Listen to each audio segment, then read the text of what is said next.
हाँ जी, good afternoon. क्या पढ़ा लास्ट क्लास में? क्या पढ़ लिया था? आवाज थोड़ी ज्यादा करना उधर से, आवाज बढ़ाना थोड़ी सी।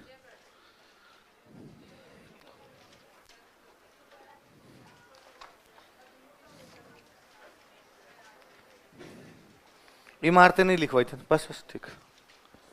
इमारतें नहीं लिखवाई थी, सुनाओगे थोड़ा पुराना? जेम्स टोड ने कौन से किले के महलों को सर्वश्रेष्ठ महल बताया था? रुडयार्ड किपलिंग किसके लिए कहता है कि देवताओं और परियों का किला है? किसके लिए कहता है कि भूत प्रेतों का किला? शेर खान की कब्र कौन से किले में? भटनेर। किसमें? सैयद हुसैन की दरगाह? धौलपुर, शेरगढ़ धौलपुर। किसमें? मलिक शाह की दरगाह।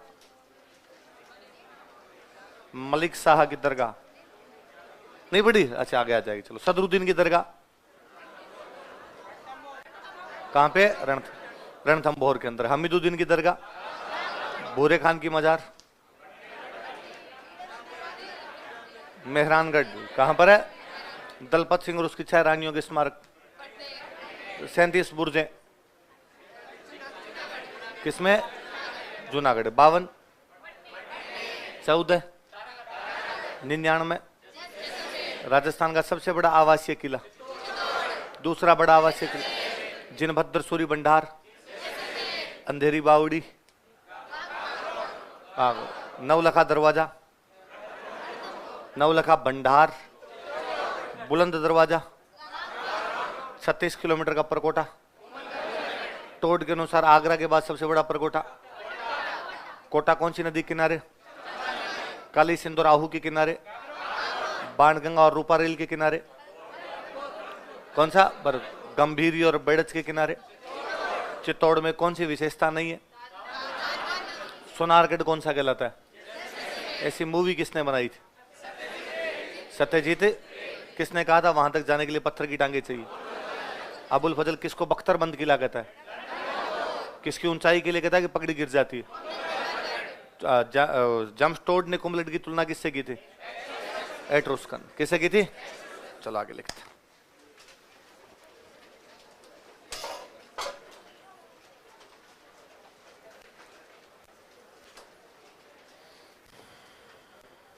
इमारतें लिख लो।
मस्जिद को मॉस्क लिख लेना ना।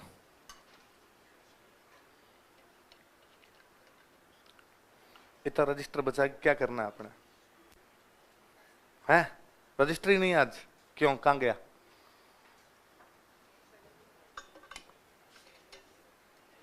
क्यों, क्लास नहीं थी पहले? अचानक लग गई, फिर आपको पता नहीं चला? है लेट पता चला? कहीं उन देखा नहीं है? क्या पहले डाल लिया था? तुम्हें पहले हिंट मिल रहा था? बागेश्वर धाम।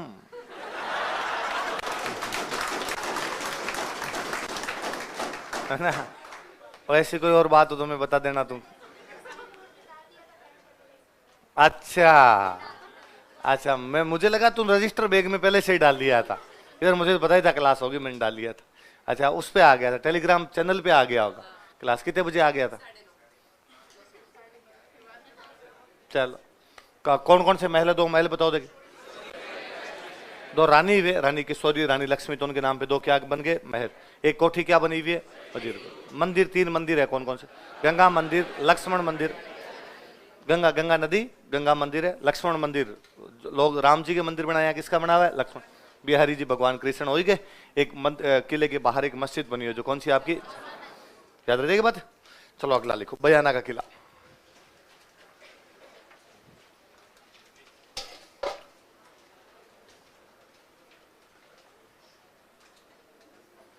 बयाना का किला, बयाना फोर्ट। बयाना है भरतपुर में जगह, लिख लो बयाना किला भरतपुर। कई अन्य नाम है भाई इस किले को, विजय मंदिर गढ़ कहते हैं। क्या कहते हैं? लिख लो अन्य नाम, विजय मंदिर गढ़।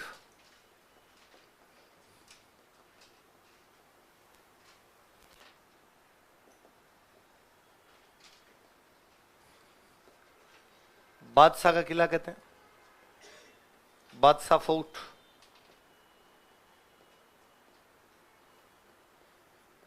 बाणासुर किला कहते हैं, बाणासुर फोर्ट।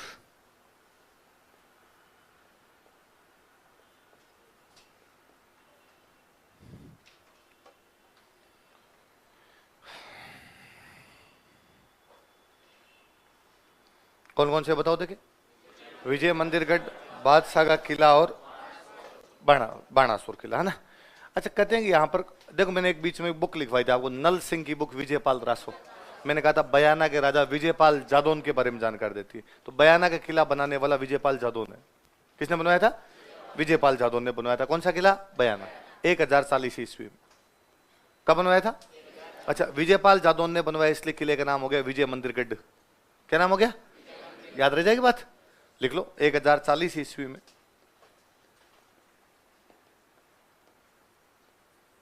इन 1040 एडी 1040 ईस्वी में विजयपाल जादौन ने इस किले का निर्माण करवाया था। Vijaypal Jadaun built this fort. Vijaypal Jadaun ने इस किले का निर्माण करवाया था। Vijaypal Jadaun built this fort.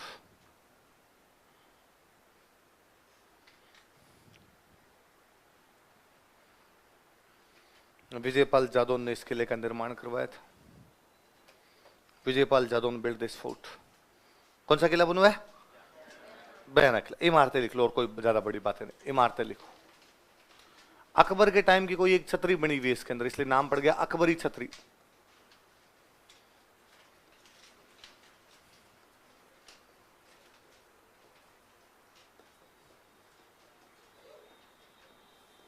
Jahangir के टाइम का कोई दरवाजा बना हुआ, इसलिए नाम है जहांगीरी दरवाजा।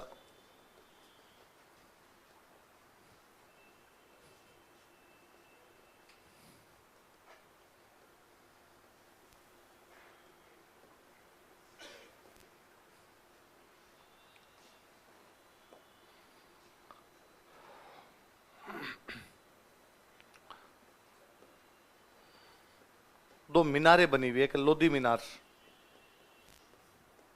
मीनार समझते हो? टावर, एक कुतुब मीनार है ना, लोधी मीनार।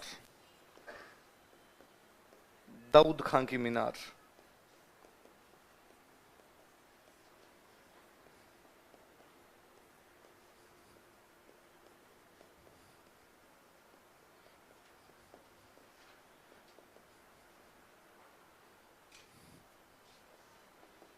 असदुल्ला सराय।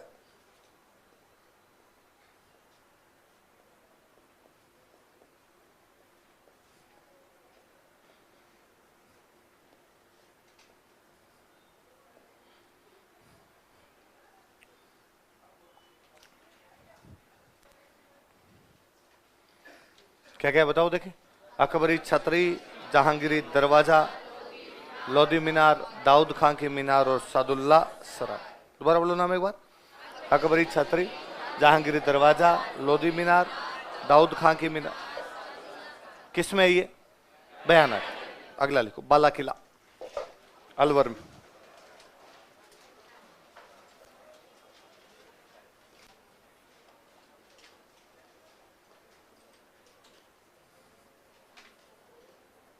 बाला किला कोष्टक में अलवर लिख लेना।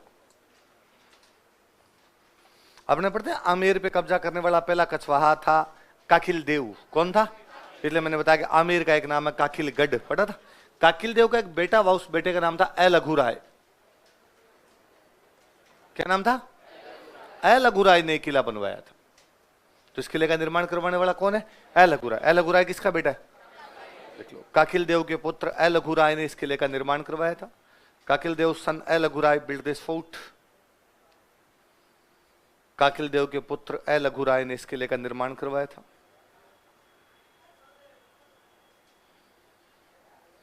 काखिल देव सन ए लघुराय बिल्ड दिस फोर्ट।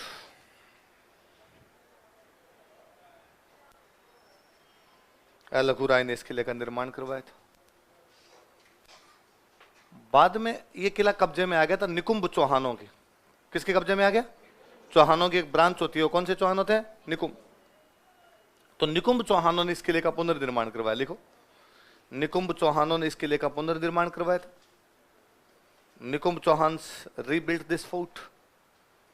निकुंभ चौहानों ने इस किले का पुनर्निर्माण करवाया था। Nikumbh Chauhans rebuilt this fort. Nikumbh चौहानों ने इस किले का पुनर्निर्माण करवाया था। Nikumbh Chauhans rebuilt this fort. बाद में किला कब्जे में आ गया था हसन खान मेवाती की। याद है आपके? खानवा के युद्ध में सांगा की तरफ से लड़ता हुआ शहीद हुआ था। हसन खान मेवाती ने इसका पुनर्निर्माण करवाया। लिखो, कालांतर में हसन खान मेवाती ने भी इसका पुनर्निर्माण करवाया। Later on Hasan Khan Mewati also rebuild this fort. कालांतर में हसन खान मेवाती ने भी इस किले का पुनर्निर्माण करवाया था। Later on Hasan Khan Mewati also rebuild this fort.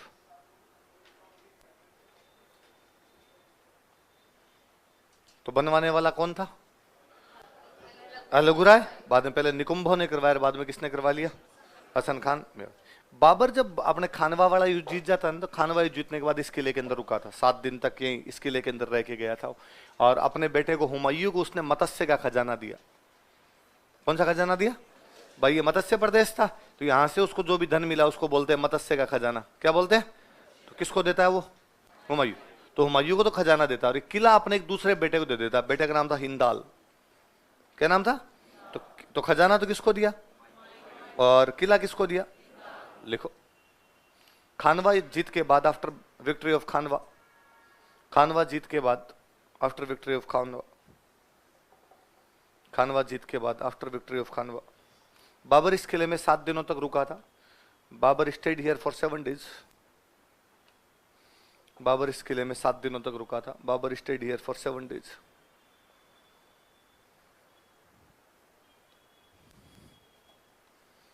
यहीं पर उसने अपने बेटे हुमायूं को मत्स्य का खजाना दिया था। He gave Matsya treasury to his son Humayun here. यहीं पर उसने अपने बेटे हुमायूं को मत्स्य का खजाना दिया था। He gave Matsya treasury to his son here. यहीं पर उसने अपने बेटे हुमायूं को मत्स्य का खजाना प्रदान किया था। He gave Matsya treasury to his son here. यहीं पर उसने अपने बेटे हुमायूं को मत्स्य का खजाना प्रदान किया था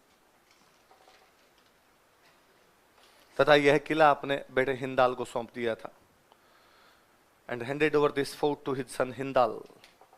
तथा यह किला अपने बेटे हिंदाल को सौंप दिया था। एंड हैंडेड ओवर दिस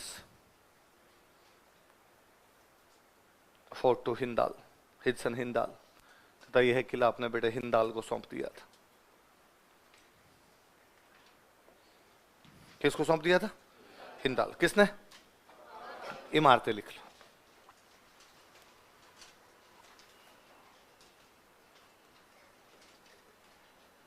ये तो निकुंभों के टाइम का महल है, तो बना हुआ निकुंभ महल,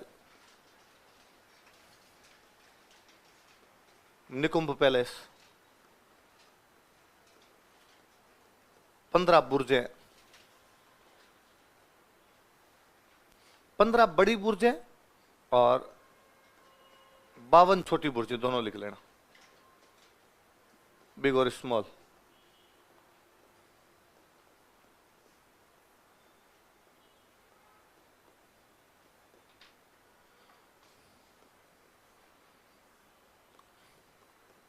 एक सलीम सागर जलाशय, सलीम सागर पॉन्ड,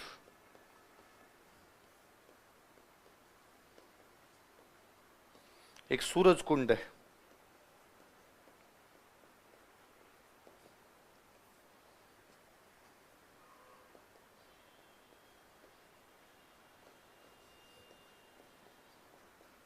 सीताराम जी का मंदिर है, टेम्पल ऑफ सीताराम जी, एक बाहर की तरफ करणी माता का मंदिर।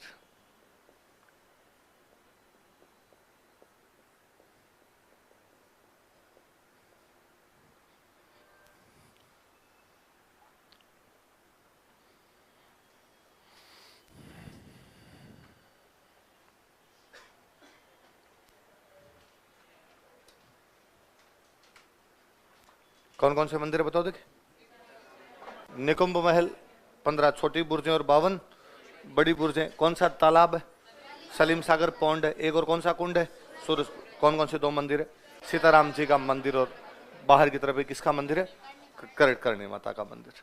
मैं एक बार काफी 10 एक साल पहले की बात है, अलवर एक बार गया हुआ था, किसी दोस्त के पास रुका हुआ, नवरात्रों के दिन थे, तो पहला नवरात्रा ही था शायद, तो मैंने नवरात्रों में नवरात्रा रखा और उस दोस्त को कहा कि यार नवरात्रा है यहाँ पे, तुम्हारे को लोकल माता जी तो बताओ जहाँ पे जाके हाथ जोड़ के आए।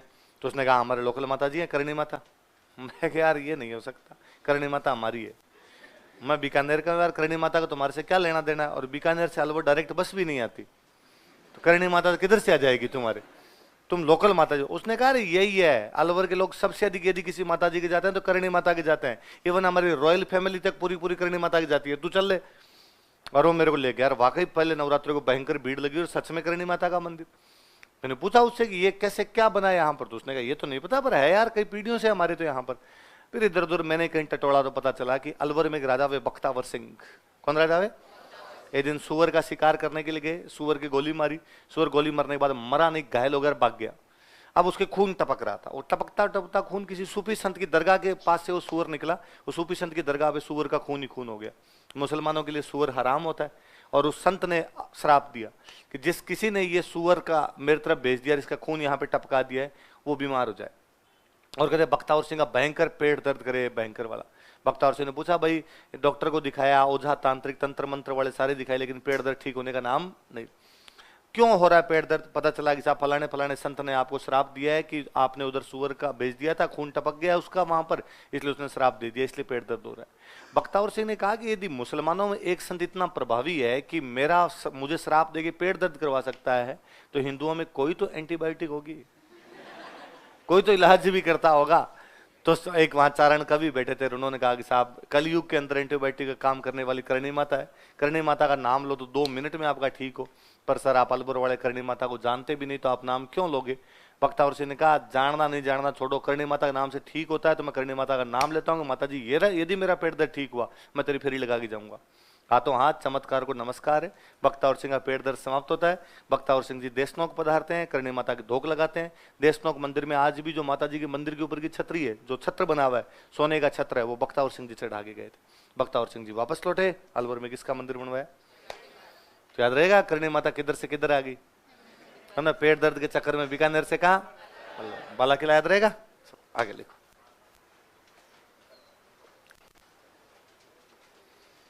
देखो कांकनबाड़ी किला,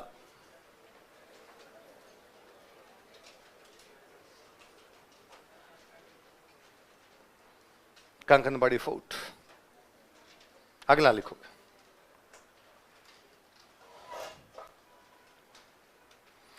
देखो मिर्जा राजा जयसिंह, अलवर में, अलवर में कांकनबाड़ी अलवर में मिर्जा राजा जयसिंह ने इस किले का निर्माण करवाया था। Mirza Raja Jaisingh built this fort.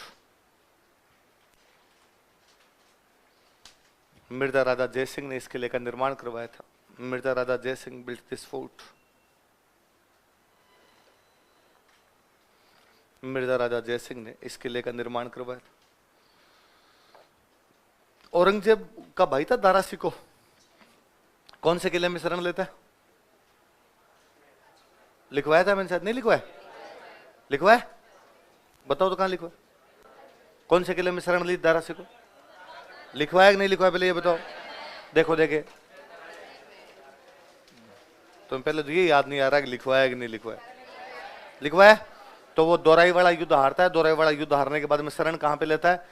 Taragarh. फिर यहां से भाग जाता है पाकिस्तान की तरफ। फिर औरंगजेब उसको पकड़ के लाता है, इस किले में कई दिन गिरफ्तार करके रखता है। तो औरंगजेब ने अपने भाई दारा सिकोह को कौन से किले में गिरफ्तार किया था? लिख लो। औरंगजेब ने अपने भाई दारा सिकोह को इस किले में गिरफ्तार करके रखा था। Aurangzeb arrested his brother Dara Shikoh in this fort. Aurangzeb ने अपने भाई दारा सिकोह को इस किले में गिरफ्तार करके रखा था। Aurangzeb arrested his brother Dara Shikoh in this fort.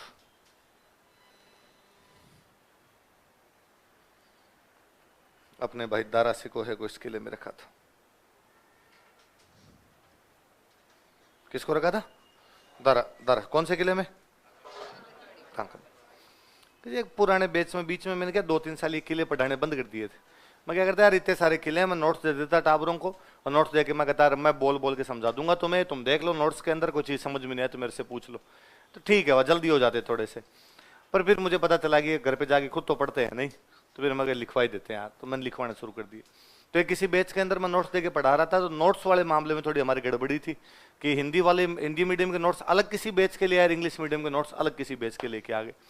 अब मैं बच्चे जो आगे बैठे तो मैं किसी एक बच्चे कहूँगा हाँ तू बोल अगला किला कौन सा है, फिर मैं उसके बारे में बताऊँ। तो बच्चा कहे सर पहला किला लिखा गागरोन। तो इंग्लिश वाले चिल्लाए कि हमारे तो गागरोन नहीं, हमारे तो कुंभलगढ़ लिखा हुआ है।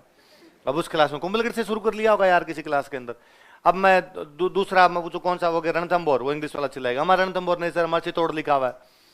तो फिर मैं 2-3 बार ऐसा हुआ, तो फिर मैंने कहा कि चलो एक काम करो, इंग्लिश वाले बोलते रहो तुम्हारे कौन सा है, हिंदी वाले ढूंढ ढांड लेंगे, इनका काम ही क्या कर कुरा लेंगे अपना। तो अब उधर से इंग्लिश वाले कहेंगे यस सर जो थर्ड लिखा हुआ है वो थर्ड हमारे लिखा हुआ है मान लो जैसलमेर। तो उधर से हिंदी मीडियम वाला पहले से कहे सर 29 नंबर, तो हिंदी वालों को बता 29 नंबर पर अपने क्या है जैसलमेर। वो अगला बोले कि सर अचलगढ़, तो पहले से कैसे 41 नंबर, तो वहां तक वो किला आ रहा था, या जो भी 31 नंबर 35 नंबर जो भी उसका किला था। तो हमारा ये मामला ठीक चल रहा था। अचानक इंग्लिश मीडियम का स्टूडेंट जो आगे बैठा था उसने कहा कि sir the next one Khankhanbari fort. मैं कौन सा? सर खनखनबारी। तो मेरी क्या एक आदत है, मैं क्या जैसे 15 मिनट का भी गैप होता है तो आसपास कोई किताब पड़ी रहती है तो उसको पढ़ता रहता हूं। तो मुझे लगा कभी ऐसा तो नहीं हुआ किसी बैच में जाने से पहले कोई बुक पढ़ के गया उसमें खनखनबारी हो, और आपने उस टाइम तो लिखवा गए उसके बाद भूल गए कि यार खनखनबारी लिखवाना था आपने को। मैं खनखनबारी बोल गया सर इस खनखनबारी फोर्ट। अब वो मेरे से दूर बैठा तो मेरे को दिखे नहीं, हाथ से लिखे हुए नोट छोटे छोटे और लिखे हुए। मैं यार ये कौन सा, मैं इतने में कोई अरे सर कांकणबाड़ी है कांकणबाड़ी। तो मुझे पता चला कि इंग्लिश वाले इसको कहते हैं खनखनबारी। तो कौन सा किला है याद रहेगा आपके? हाँ तो कांकणबाड़ी नहीं बोलना है इससे आज के बाद, क्या बोलना है इसको, है ना। एक वो टेरेन वाली बात तो आपको मेरी बताई भी होगी, नहीं बताई तो वीडियो खूब वायरल हुआ था, देख दाख लेना वो तो आप।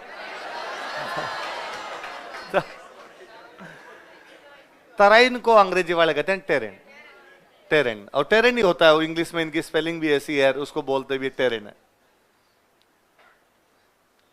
2016 के आरएस के इंटरव्यू चले, तो अपने जो कोई पुराने स्टूडेंट थे वो दिलीप सर के पास आए और उन्होंने दिलीप सर को आके कहा कि सर हमें ना इंटरव्यू की तैयारी करवाओ। तो अपने इंटरव्यू के बैच लगाते हैं, पर अपने क्या क्लासेस थोड़ी लगाते हैं, थोड़े दिन तक क्लासेस लगाते हैं, समझाने वाली बातें समझा देते हैं। फिर इंटरव्यू वालों को क्या समझाएं यार, जब प्री में पढ़ा दिया मेंस में पढ़ा दिया सेम तो बात है, कोई नई बात तो कहाँ से लाएं। तो अपना मेन फोकस इस पर रहता है कि तुम्हारे मॉक इंटरव्यू लेते हैं, मॉक इंटरव्यू लेते हैं तुम्हारी, और कोई चीजें तैयार नहीं वो चीजें तैयार करवा देते हैं, पढ़ाने वाली चीजें पढ़ लिया, टाइम वेस्ट नहीं करना आपने। वो एक कोई बच्चों का बैच था, ऐसा वो बैच था जिसके अंदर कुछ लोग सिलेक्टेड थे ऑलरेडी, पहले से आरएस लगे हुए थे, वो लोग सर के स्टूडेंट थे पहले से लगे हुए थे। अब किसी के पीछे रैंक आई तो दोबारा एग्जाम दे रहा था, तो उनको जब अपने क्लासेस लगी थी तब उनको टाइम नहीं मिला क्लासेस लेने का, तो लेट आए। उन्होंने सर को आगे सर हमें तो पढ़ाओ, हम आपके स्टूडेंट हैं, हम कहाँ जाए। तो सर ने कहा यार बात तो सही है पर हमने तो यार बैच खत्म ही कर दिया, आप तो यार तुम 16-17 लोगों के लिए तो कैसे क्लासेस लगाई जाए। तो उन्होंने कहा सर 2 दिन का टाइम है, 2 सर ऐसे तो मत करो, आप थोड़ा बहुत समझा दो हमें। तो फाइनली यूं आते आते सर ने कहा मैं क्या बताऊंगा तुम्हें सब आता ही है। तो उन्होंने यूं कोई बात है, उन्होंने कहा सर हमें हिस्ट्री में थोड़ा सा राजस्थान वाला हिस्ट्री कल्चर ये वाला जो पोर्शन होता है, राजस्थान क्वेश्चन ज्यादा पूछते हैं, ये वाला थोड़ा बता दो, इंडियन हिस्ट्री की थोड़ी बातें बता दो, और तो हमारी ये चल जाएगा, इतना तो आप करा दो। क्योंकि पहले दिलीप सर हिस्ट्री पढ़ाया करते, राजस्थान में भी दिलीप सर पढ़ाते, वो सर से पढ़े हुए थे। तो सर ने हाथों हाथ ही कहा कि मैंने तो पढ़ानी बंद ही कर दी, तो मैं क्या पढ़ा दूंगा। तो उन्होंने कहा अब कौन पढ़ाता, तो कहा अब तो राजवीर पढ़ाता है। तो ये राजवीर को कह दो, हमें तो 2 दिन या 1 दिन, जितना टाइम हो, जैसे टाइम हो, जितनी देर में करवा सके उतनी देर में करवा ले। तो सर ने कहा ठीक। सर ने मुझे बुलाकर ऐसे ऐसे अपने स्टूडेंट हैं और तो उनको यार 1 दिन का टाइम देके थोड़ा जितनी देर में करवा दे, फटाफट करवा दे यार, मोटी मोटी बातें तो करवानी है। तो मैं करवा दूंगा, पर मेरे पास तो खुद के पास ही टाइम नहीं है। 7 से 7 मैं तो क्लास लेता हूँ। प्री का बैच चल रहा, कोई 2016 वाली प्री की वैकेंसी आ गई थी, तो प्री का बैच चले। तो मैं सर ये वो प्री वाला नहीं, 2018 की बात है, 2016 वाला 2018 में ऐसा कोई इंटरव्यू चल रहा था, तो प्री वाले बैच नहीं सेलेक्ट रहे मेरे से। तो सर ने कहा 1 दिन तेरी 4 घंटे की ऑफ करवा देंगे, संडे को सुबह सुबह 4 घंटे तेरी क्लास नहीं लगाएंगे, तुम बाद में 11 बजे से 7 बजे तक ले लेना, और दूसरे टीचर ले लेंगे और तू उनको 4 घंटे में पढ़ा के आ जा। तो मैंने सर पढ़ाऊंगा कहाँ पे? सर कहा अपने किसी क्लासरूम में यहाँ पढ़ा लेता हूँ, अपने सारे क्लासरूम फुल है, जगह ही नहीं है कहीं। तो सर ने कहा यार फिर तो मैं उनको कहता हूँ। तो सर ने उनको फोन किया कि भाई नहीं तो हमारे पास जगह है, बंदे के पास टाइम भी निकालने जगह नहीं है। तो उनका जगह हम देंगे, हम एक हॉल ले रखा है, आप तो बंदा भेजो आगे पढ़ा के चला जाए। अब हमारे पास कोई चॉइस भी नहीं, तो उन्होंने हॉल ले रखा है और मुझे बुलाया वहां कि सर आप आओ। मैं 16-17 लोग बैठे सामने, मैं उनमें से ज्यादातर को जानता भी था, 9-10 को जानता था, 2-4 कोई नए चेहरे थे उनके अंदर, वो सारे बैठे हुए। मुझे बीच में बिठाया, कहा हाँ सर आप मोटी मोटी बातें बता दो, तो पहले आप बता दो, फिर हमारे मन में कोई डाउट होंगे वो हम पूछ लेंगे। तो मैं ठीक है। अब क्या बताना होता, मोटी मोटी चीजें यूं बतानी ये थी कि उन दिनों पद्मावत मूवी आई हुई थी, है ना, तो कि इसके कोई क्वेश्चन पूछ ले, भाई पद्मिनी कौन थी, हिस्ट्री भी फिल्में बनती है तो क्या असर पड़ता है क्या नहीं बनता। जो मैं आपकी चलता फिरती बातें करता हूँ, उधर वो चलती फिरती बातें करनी थी बैठ के, तो वो थोड़ी देर बातें बता दी। फिर वही अकबर महान था, अशोक महान था, अकबर महान था, प्रताप महान था, हल्दी घटी में कौन जीता कौन हारा, इस प्रकार की बातें। जीता तो क्यों जीता, हारा तो क्यों हारा, क्या लॉजिक है आपके पास में, कैसी मोटी मोटी बातें मैं उनको बताई। तो 3-3.5 घंटे निकल गए बातों बातों के अंदर फटाफट। तो 10:30 के आसपास या 11:45 के आसपास का टाइम हुआ, तो मैंने कहा कि अब मैं वाइंड अप करूंगा, 11 बजे मेरी क्लास है, तो मैं यहाँ से निकलूंगा, 15-20 मिनट मुझे लगेंगे जाने के अंदर, और आपका कोई क्वेश्चन हो तो पूछ लो। मुझे लगता है मुझे जितनी चीजें आती थी मैंने आपको बता दी। अच्छा, मैं जब उनको बता रहा था तो उनके चेहरे नोटिस कर रहा था कि यार संतुष्ट है या नहीं। कल को दिलीप सर ने अपने को भेजा है, 4 घंटे छुट्टी भी दी, और बाद में ये दिलीप सर को फोन करके किसको भेज दिया, उसको खुद को ही नहीं आता था। तो अपनी बेइज्जती है, सर की बेइज्जती है, दोनों है। तो पर मैं उनके चेहरों से मुझे लग रहा था कि सही है, अपनी बात इन तक पहुंच पा रही है, ये लोग अपने से सेटिस्फाई है। किसी टीचर को इसमें ज्यादा खुशी मिलती है कि उसने जो बात बताई वो लोगों तक समझ में आ गई, तो मैं ठीक है। तो मैंने 11:15 का अब बातें बताई दी, वाइंड अप करते हैं। आपका क्वेश्चन तो पूछ लो, फिर मैं जाता हूँ। वो जो एक भैया जो बीच में कोऑर्डिनेट कर रहे थे, उन्होंने कहा कि हाँ भाई सर का 11 बजे का है टाइम है, फटाफट किसी को पूछना है। तो मैं पानी पी लेते थे, पानी की बोतल के हाथ लगाया था मैंने, इतने में कोई एक उधर से बैठे, उन्होंने कहा कि सर बैटल ऑफ टेरन पे आपका क्या कहना है। मरा दिया, बैटल ऑफ टेरन अपना सुना भी नहीं।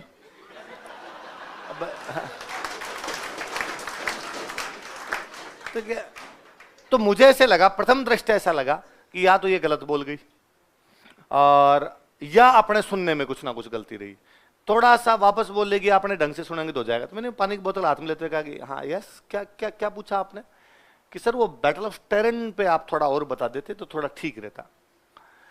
अब मेरे हाथों हाथ दिमाग में है कि अपने को बैटल ऑफ टेरन आता नहीं, पर फिर भी अंदर मेरे में कॉन्फिडेंस गजब, मुझे लगा हो सकता है राजस्थान हिस्ट्री में ना हो, इंडियन में ना हो, वर्ल्ड में हो, तो कहीं ना कहीं तो है। तो मैंने पूरे दिमाग में जहां जहां वर्ल्ड हिस्ट्री स्टोर थी वहां से देखी कि वर्ल्ड हिस्ट्री तेरे में बैटल ऑफ टेरन है क्या, है ना, इधर इंडियन में टटोला हो सकता है, पर प्री में तो हो सकता है कि इतना छोटा कोई इफेक्ट हो जो मेरे को ना आए, पर मेंस और इंटरव्यू में तो मोटी मोटी बातें होती है। यदि मोटी मोटी बातें नहीं आई तो फिर हिस्ट्री का मतलब ही क्या हुआ।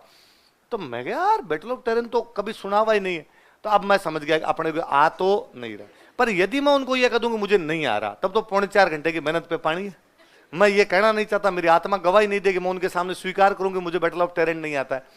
तो मुझे लगा कि इससे मैं वापस क्रॉस क्वेश्चन करता हूं, ये हिंट देंगे कुछ ना कुछ अपने को, तो अपने समझ में आ जाएगा। तो मैंने पानी की बोतल हाथ में ली, धीरे धीरे पानी पिया, इतने में क्या पता या तो अपने दिमाग में या ये कुछ बोल जाए।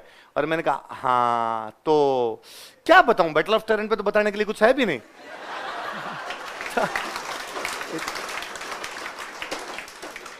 इतना इजी तो है बैटल ऑफ टेरन। अंदर जीव गए राम जी महाराज, आ लाज बचाओ, आज वो चीर हरण होगा अपना, तो सांवरिया तू ही है आज है जो। तो और वो भी इतने मतलब उनके भी दिमाग में ऐसा कुछ भी नहीं है, बहुत सिंपल वो इनोसेंट सा क्वेश्चन पूछे कि हाँ सर वो तो सब पता ही है वैसे, पर फिर भी सर आप बैटल ऑफ टेरन पे एक बार बता देते। अब मुझे लगता है बाकी भी वहां जो बैठे थे ना उनको भी नहीं आ रहा, वरना तो उनमें से भी बोल जाता कि बैटल ऑफ टेरेन क्या है उनको। अब वो भी सारे मेरी तरफ देखेंगे, बता। हाँ। अच्छा क्वेश्चन तो यही है। अपने पानी की बोतल वापस रखी, धीरे धीरे यूं बंद किया ढक्कन, एक्टिंग पूरी की ताकि इनको लगे कि मैं बिजी हूं इसलिए नहीं बोल रहा, बाकी आता तो है ही। धीरे धीरे यूं बोतल बंद की। हाँ, तो आप पूछ रहे थे मेरे से बैटल ऑफ टेरेन, तो क्या बताऊं मैं बैटल ऑफ टेरेन के बारे में। मुझे लगा अब अपने को और कुछ नहीं आएगा तो अपने मोटी मोटी बात करेंगे। युद्ध युद्ध होता है, युद्ध अलग अलग प्रकार के होते हैं, टेरेन भी उनमें से एक युद्ध रहा है ना। इधर उधर की बातें फेंक फांक के 15 मिनट तो निकाल देंगे, इतना अपने कॉन्फिडेंस था।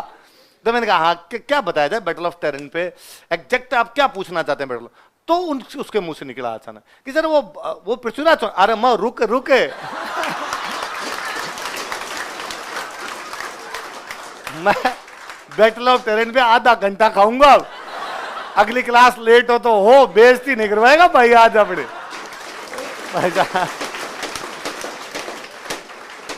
20-25 मिनट बैटल ऑफ टेरेन समझाया उनको, पूरा उनके चेहरे को देख के लगा कि हाँ बैटल ऑफ टेरेन आता है, तब भाई वहां से खड़ा हो गया। मैं आया तो अगली क्लास में 20 मिनट लेट पहुंचा, प्री का बेच था, तो बच्चों ने मैंने आते कहा अरे मैं कल पूछूंगा, तो आते ही सवाल पूछता हूँ तो मैं कल पूछूंगा, आज मैं लेट हो गया, 20 मिनट लेट हो गया। तो बच्चों ने पूछा अरे सर लेट कैसे हो गए।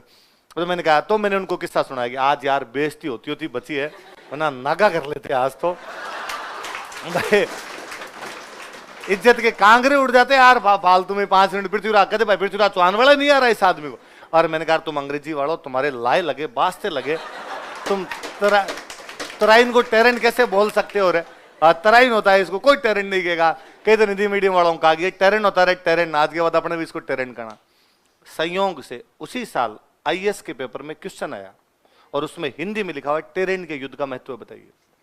हिंदी वाले ने भी तराइन नहीं लिख रहा है, हिंदी वाले ने क्या लिख रखा, क्योंकि इंग्लिश वाले गूगल पेस्ट मारते हैं, कॉपी पेस्ट करते हैं, तो इंग्लिश में टेरेन होता है, तो उसने हिंदी किया तो उसने भी कर दिया टेरेन। अब मैं वो पेपर हो गया ये वाला, उसके अगले दिन किसी बैच में क्लास लेने गया तो एक बच्चा खड़ा हुआ, सर आप वाला सवाल आ गया। तो मुझे लगा हो सकता है कई बार मैं आपको तो इंपोर्टेंट लगा लो, इस बार पक्का आएगा, पेपर लीक है मैं बता रहा हूँ, तो कई बार कोई ऐसा क्वेश्चन पूछ ले यार। तो मैंने कहा कौन सा आ गया, कौन सा इंपोर्टेंट सवाल बताया था। अरे सर वो टेरेन आ गया, आपका टेरेन आ गया। टेरेन आ गया कि हाँ सर वो हिंदी वालों ने भी तराइन का युद्ध नहीं लिख रखा, क्या लिख रखा है, तो अपने भी याद रखना है, वो बैटल ऑफ तराइन नहीं है, बैटल ऑफ टेरेन। ये कंकनबाड़ी का किला है, कंकनबाड़ी कौन सा है क्या बता, कभी आरपीसी गूगल ट्रांसलेटर करे आपको खनखनबाड़ी का किला कहां पर, आपको यार खनखनबाड़ी तो सुना ही नहीं, खनखनबाड़ी कहते आपने समझ जाना कौन सा है, कंकन। काम की बातें दो ही है, जयसिंह के टाइम में बना और दारा सिकों ने अपने भाई औरंगजेब को यहां पे गिरफ्तार करके रखा। ठीक है, याद रहेगी। चलो आगे।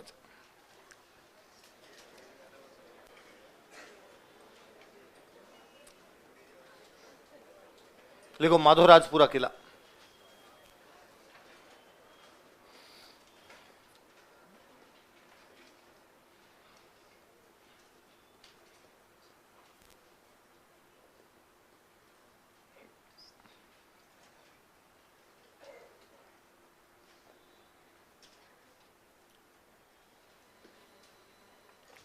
माधोराजपुर जयपुर में, अपने जयपुर में अपने एक राजा बने, देखो माधो सिंह, याद है आपको माधो सिंह प्रथम। और माधो सिंह प्रथम ने मराठों को यहाँ पे मैंने कहा 4000 को तो कटवा दिया था, फिर हराया था, बताया था। तो मराठों पर जीत की याद में माधो सिंह प्रथम ने जो किला बनाया वो कौन सा है, लिख लो। मराठों पर जीत की याद में, in memory of victory over Marathas, मराठों पर जीत की याद में, in memory of victory over Marathas, मराठों पर जीत की याद में, in memory of victory over Marathas. Jaipur Maharaja Madho Singh प्रथम ने इस किले का निर्माण करवाया था। Jaipur Maharaja Madho Singh first build this fort.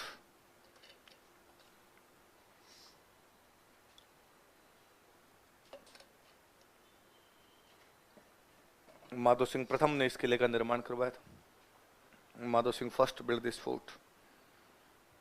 फिर एक बात याद रखने भाई, यहां पर कोई एक बंदे हुए जिनका नाम था भारत सिंह नरूका।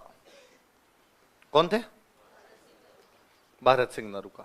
उनकी टोंक वाले अमीर खान पिंडारी से नहीं बनती थी। अमीर खान पिंडारी पढ़ा था, हम पढ़ रहे, जालिम सिंह झाला ने उसको शेरगढ़ 12 के अंदर शरण दी थी, पढ़ा था। फिर अमीर खान पिंडारी टोंक का राजा बन गया था। अमीर खान पिंडारी के भारत सिंह नरूका का आपस में बनती नहीं, इनमें कोई लड़ाई होगी। तो एक बार भारत सिंह नरूका अमीर खान पिंडारी के पूरे परिवार को गिरफ्तार कर लेता है और उसके परिवार को गिरफ्तार करके माधोराजपुरा के किले में रखता है। कौन से किले में रखता है, तो पूछेगा आमिर खान पिंडारी के परिवार को गिरफ्तार करके माधोराजपुरा किले में किसने रखा था? किसने रखा था? लिख लो। इंडिया सिंह नरूका ने। भारत सिंह लिख लो। भारत सिंह नरूका, भारत सिंह नरूका ने टोंक के आमिर खान पिंडारी के परिवार को गिरफ्तार करके यहां रखा था। Arrested family of Aamir Khan Pindari of Tonk here. Tonk के आमिर खान पिंडारी के परिवार को गिरफ्तार कर यहां रखा था। Arrested family of Aamir Khan Pindari of Tonk here. Tonk के आमिर खान पिंडारी के परिवार को गिरफ्तार कर यहां रखा था। Arrested family of Aamir Khan Pindari of Tonk here.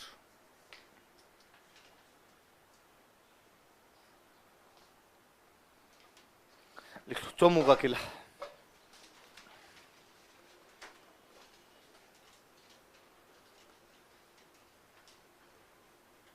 Chomu fort.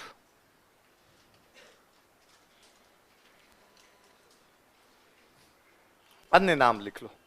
4 दरवाजे थे इस किले के, इसलिए बोलते चोमुहा गढ़।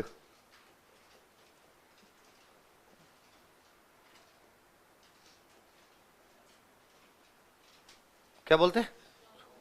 एक नाम था रघुनाथगढ़,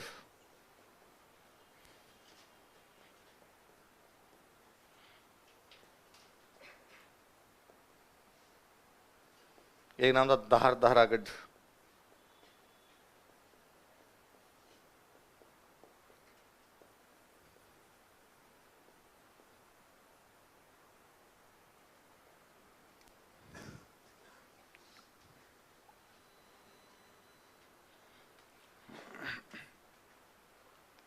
क्या क्या नाम है? चौमुहागढ़, रघुनाथगढ़। और यहाँ को एक सामंत हुए थे कर्ण सिंह। कौन हुए थे? और कर्ण सिंह ने यहाँ पर एक महल बनवाया था, उस महल का नाम है हवा मंदिर। क्या नाम है? मैंने बताया था जयपुर में महलों को मंदिर ही बोलते, सुहाग मंदिर, यश मंदिर पढ़ते हैं, वैसे ही लिख लो। कर्ण सिंह ने यहाँ पर हवा मंदिर का निर्माण करवाया था। कर्ण सिंह बिल्ट हवा मंदिर हियर।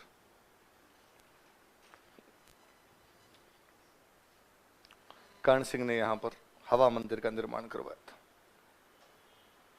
कर्ण सिंह बिल्ट हवा मंदिर हियर। लिखो अचलगढ़।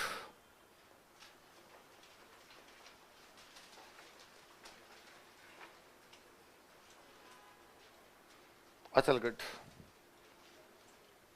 परमारों के टाइम का किला है भैया ना। परमार राजाओं ने इस किले का निर्माण करवाया था। पढ़ते हैं अपने अब्बू के परमार, सिरोही में पढ़ता है अचलगढ़। लिख लो परमार राजाओं ने इस किले का निर्माण करवाया था। Parmar kings build this fort. क्या हुआ? अचलगढ़ का है तू बता? सिरोही पढ़ते हैं ना अपने। इसने जयपुर लिखा है? इसने नहीं लिखा। चल परमार राजाओं ने इस किले का निर्माण, पढ़ते हैं ना अपने, कुंभा ने पुनर्निर्माण कर। परमार राजाओं ने इस किले का निर्माण करवाया था। Parmar kings build this fort. इमारतें लिख लो, कुछ ज्यादा बातें नहीं।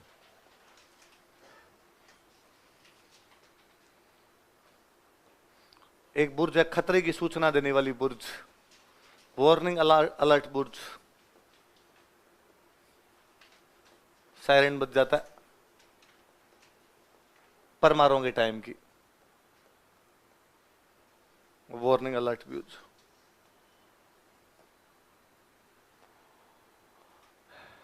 कुंभ और उसके बेटे उद्दा की मूर्तियां हैं, बता रखी है जिनको सावन भादो का, तो ये भी बताया था।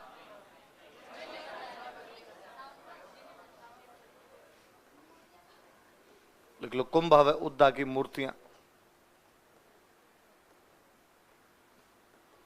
इनको बोलते हैं सावन भादो। ये बता दिया था कि दुर्सा आढ़ा की मूर्ति है इसमें। Statues of Kumbh and Udda. तो रानी वे कुंभा की ओखा रानी, उनका महल है भाई, ओखा रानी का महल, ओखा रानी पैलेस। कुंड बना हुआ एक मंदाकिनी।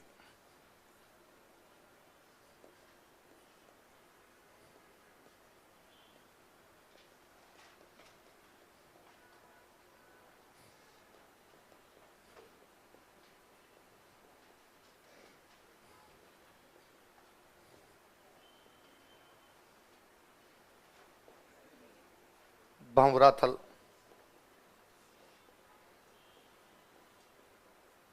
तालाब बना है कफूर सागर तालाब।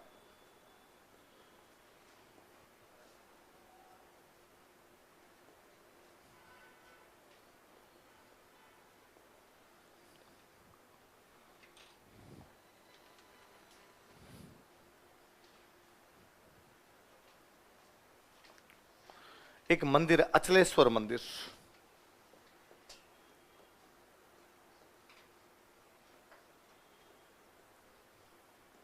जिनमें पीछे स्वर लगता है, ये सारे मंदिर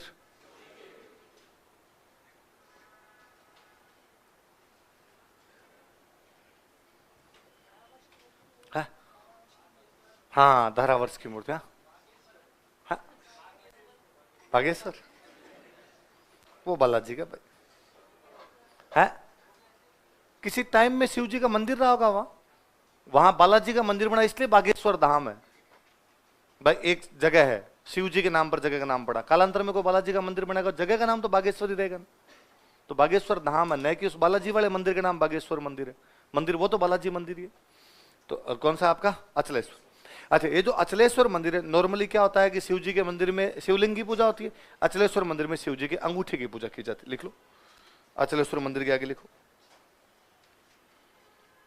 शिव जी के अंगूठे की पूजा की जाती है। Thumb of Shiv ji is worshipped.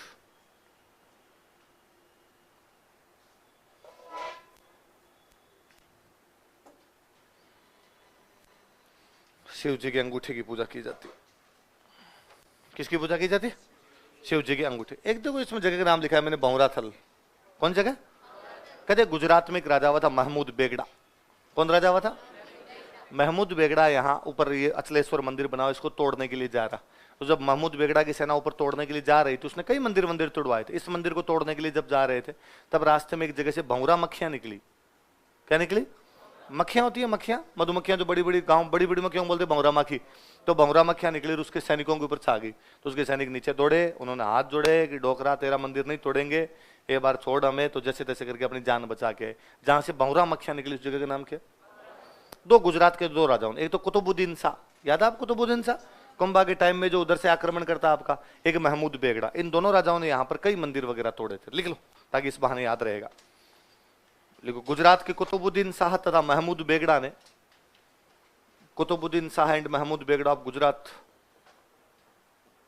Gujarat के कुतुबुद्दीन शाह तथा महमूद बेगड़ा ने, कुतुबुद्दीन शाह एंड महमूद बेगड़ा ऑफ गुजरात,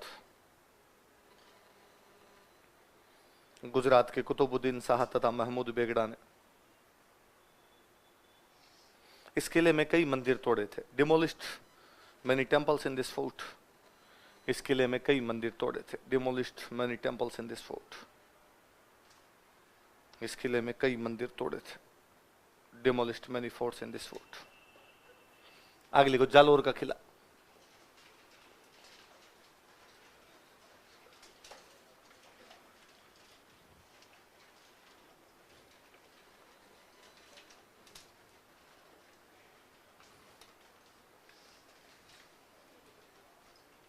जालोर के किले में तो कंफ्यूज नहीं है तो है? वापस पूछ रहा है जालोर का किला कहाँ है?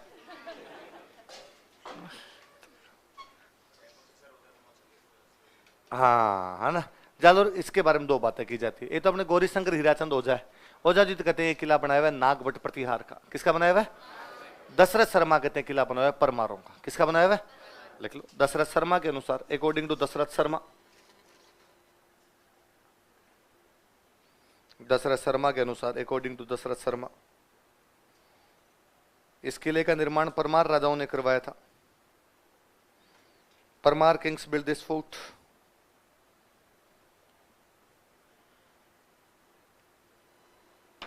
इस किले का निर्माण परमार राजाओं ने, क्या सुनना एक बार दोबारा, क्या है? दशरथ शर्मा उल्टा है, ये नहीं। दशरथ शर्मा तो कहते हैं नागवट प्रतिहार का, गौरी शंकर हीराचंद ओझा कहते हैं कि तो उल्टा लिख लो आपने। क्या लिखा है के अनुसार, अकॉर्डिंग टू दशरथ शर्मा, किले का निर्माण नागवट प्रतिहार ने करवाया था। किले का निर्माण नागवट प्रतिहार ने करवाया था।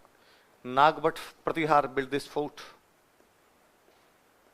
किले का निर्माण नागभट्ट प्रतिहार ने करवाया था। Nagbhatt Pratihar build this fort. किले का निर्माण नागभट्ट प्रतिहार ने करवाया था।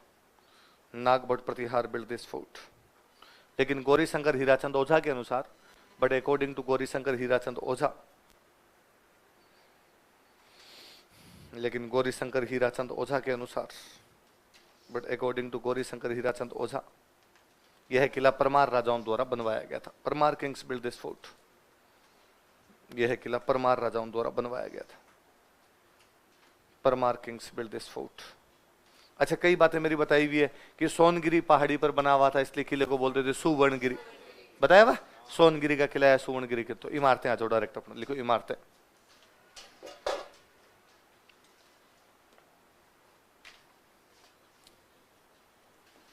वो अभी मैं थोड़ी देर पहले आपको पूछ रहा था, दरगाह इसमें मलिक शाह की दरगाह।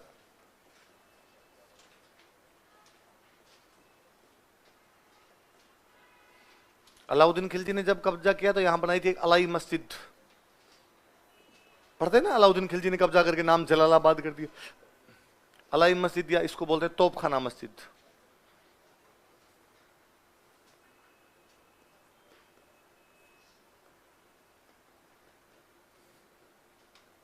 तो अलाई मॉस्क या तोपखाना मॉस्क, अलाई मस्जिद या तोपखाना मस्जिद। ये ना किसी टाइम एक संस्कृत की पाठशाला थी, बाद में तोड़ के इसको मस्जिद बनाई गई थी। लिख लो, पहले यह एक संस्कृत पाठशाला थी। Earlier it was a Sanskrit school. वो अपने पढ़ते हैं, अजमेर में भी तोड़ के बनाई थी, उधर आपके धारानगरी वाली है ना, वहां पे तोड़ के बनाई थी। पहले यह एक संस्कृत पाठशाला थी। Earlier it was a Sanskrit school. फिर खिलजी ने कब्जा किया तो एक बनवा दी थी खिलजी मीनार।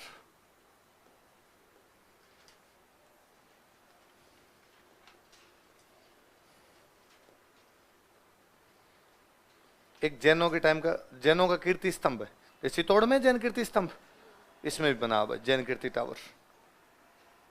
ये परमारों के टाइम का, लिख लेना, परमार कालीन, परमार पीरियड का।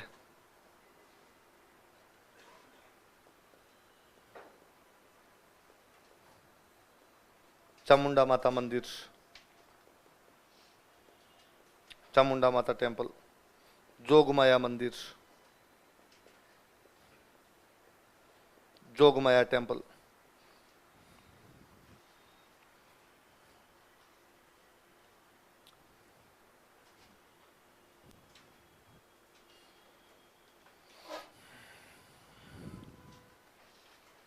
अब देखो, मुस्लिम, जैन, हिंदू, कोई ऐसा किला जिसके अंदर मुस्लिम, हिंदू, जैन तीनों प्रकार के मंदिरों या मस्जिदों या के स्तंभों के उदाहरण मिलते हैं, कौन सा? याद रहेगी बात? देखो अगला लिखो, सिवाना का किला, सिवाना बाड़मेर में, सिवाना किला।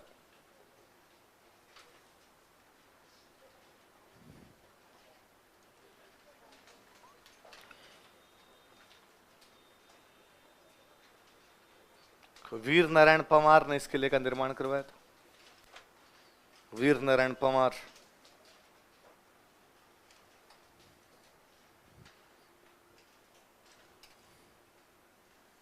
वीर नारायण परमार ने इस किले का निर्माण करवाया था। Veer Narayan Parmar build this fort. Parmar ने इस किले का निर्माण करवाया था। एक झाड़ी होती है कुम्मट, वो कुम्मटिये ज्यादा होते हैं, इसलिए इसका नाम पड़ गया कुम्मट दुर्ग। क्या नाम पड़ गया? लिख लो, इसे कुम्मट दुर्ग भी कहा जाता है। It is also called as Kummat fort.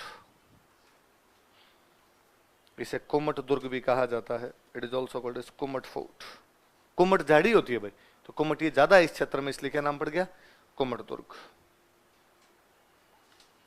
इमारत लिख लो, एक तालाब बना हुआ है भांडेलाव।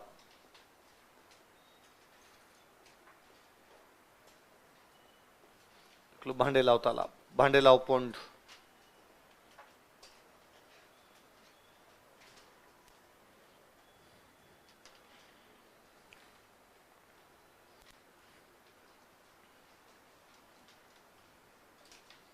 आगे चलो, नागौर का किला,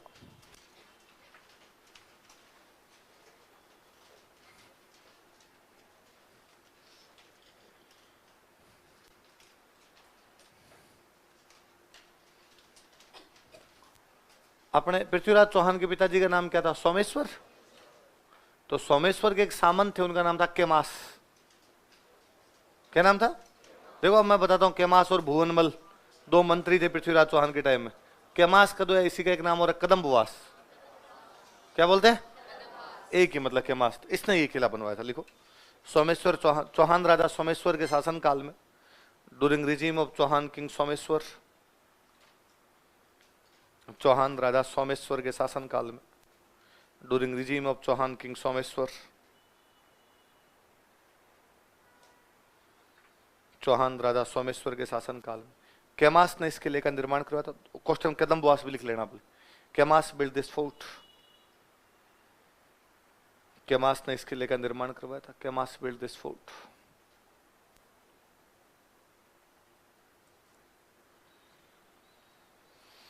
केमास ने इस किले का निर्माण करवाया था। केमास बिल्ड दिस फोर्ट।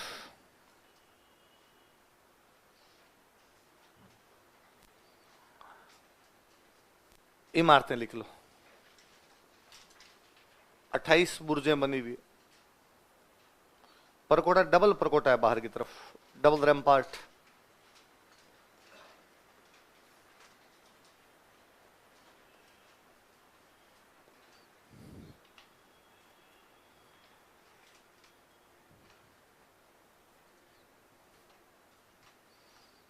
दोहरा परकोटा, डबल रैम्पार्ट। अगला लिख लो इसके बाद में, कुचामन का किला। नागौर में जगह पड़ती है कुचामन।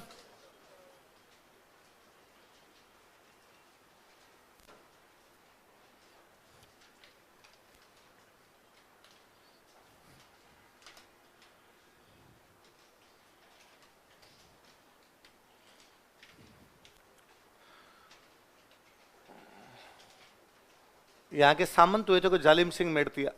क्या नाम था? उन्होंने किले का निर्माण करवाया था। लिखो, जालिम सिंह मेड़तिया ने किले का निर्माण करवाया था। Zalim Singh Mertiya build this fort.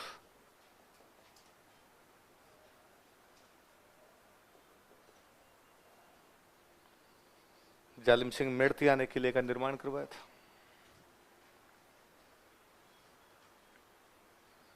Zalim Singh Mertiya build this fort.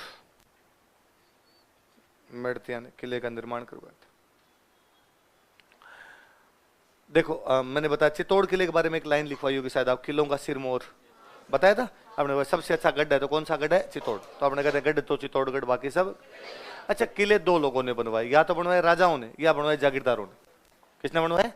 राजाओं ने बनवाया। सामंतों ने कहते तो सामंतों ने बनवाए। तो राजाओं वाले तो किले हैं, तो सब सारे जितने किले, उन किलों में सबसे अच्छा किला कौन सा है? चित्तौड़गढ़।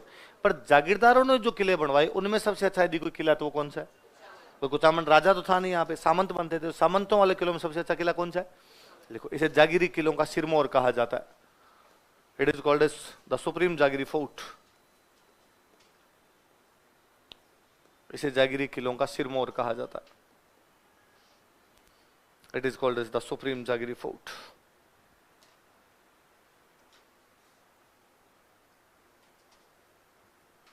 क्या कहा जाता है इसको? जागीरी किलों का सिरमौर। चलो आगे। लिखो, फतेहपुर का किला। सीकर में जगह पड़ती है फतेहपुर।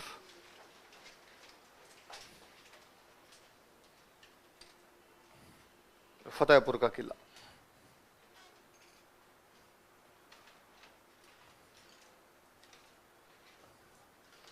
फतेहपुर में कायम खानी नवाब थे। कौन से नवाब थे? और कायम खानी नवाबों में से एक नवाब साहब हुए जिनका नाम था फतेह खान। क्या नाम था? तो फतेह खान साहब ने किला बनवाया, इसलिए नाम क्या हो गया? फतेहपुर। लिख लो, कायम खानी नवाब फतेह खान ने इस किले का निर्माण करवाया था। कायम खानी नवाब फतेह खान बिल्ट दिस फोर्ट। कायम खानी नवाब फतेह खान ने इस किले का निर्माण करवाया था। कायम खानी नवाब फतेह खान बिल्ट दिस फोर्ट।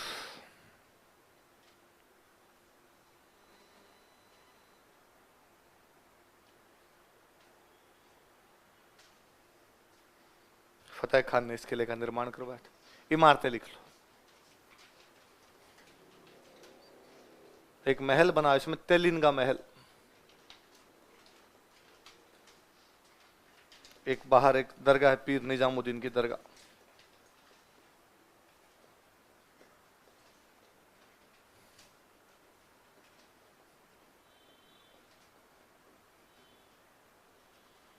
दरगाह पीर निजामुद्दीन।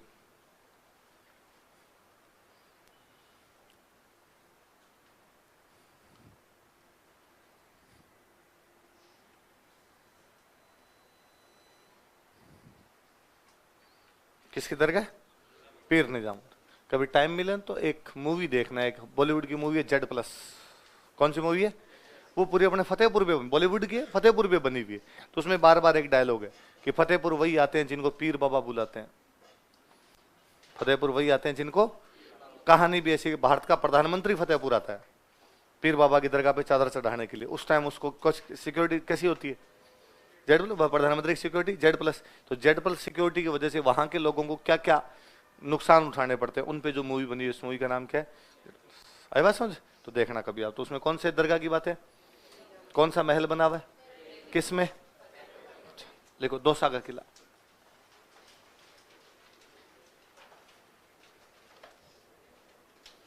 दोसा का किला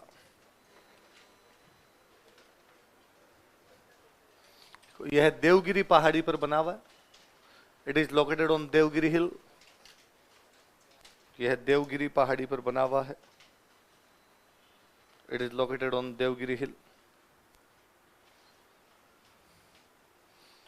अपने अनाज साफ करने का छाजला होता है, छाजला, सूप, जिसको सूप कहते हो आप। तो ये सूप की आकृति में बना हुआ है। किसकी आकृति में? लिख लो, यह है सूप की आकृति में बना। अंग्रेजी में सूप को अल्लाह जाने क्या कहते हैं, हिंदी में लिख लो। यह है सूप की आकृति में बना हुआ है। आपको आए तो कल मुझे बता देना, आगे अगले पेज में लिखा दूंगा।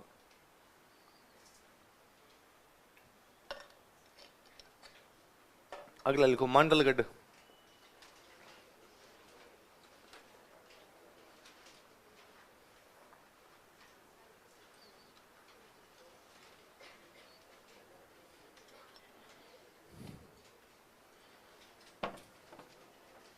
अगला मांडलगढ़ भीलवाड़ा। मांडलगढ़ कहां पर है? भील का पुराना किला है। बालनोत राजपूतों ने इस किले का निर्माण करवाया था। बालनोत राजपूत बिल्ड दिस फोर्ट।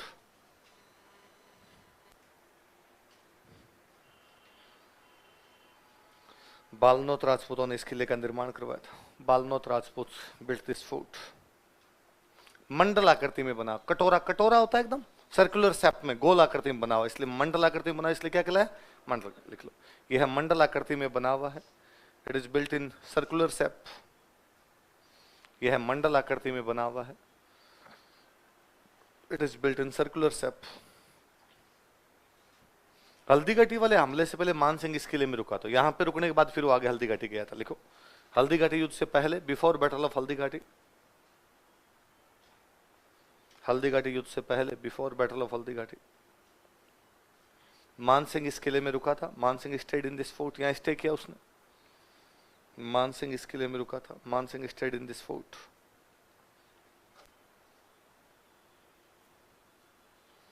मान सिंह इस किले में रुका था।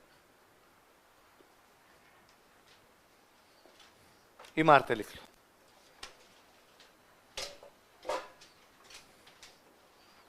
महादेव जी का मंदिर है उंडेश्वर।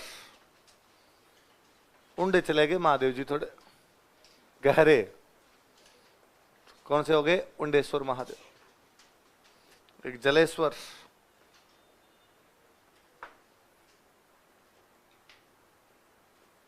शीतला माता का मंदिर।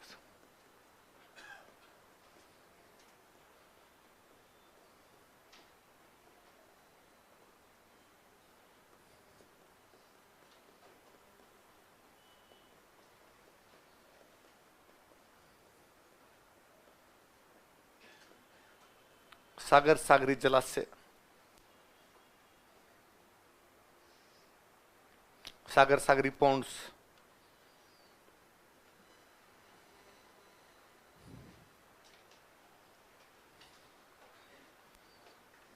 कौन सा किला है? मांडलगढ़। चलो आगे देखो, भैंसरोडगढ़, चित्तौड़गढ़ में जगह।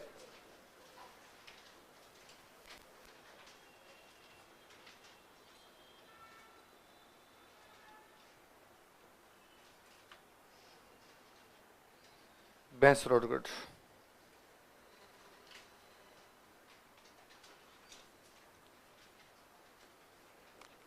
यह है चंबल तथा बामनी नदियों के किनारे स्थित। It is located near Chambal and Bamni reverse. यह है चंबल तथा बामनी नदियों के किनारे स्थित। It is located near Chambal and Bamni reverse.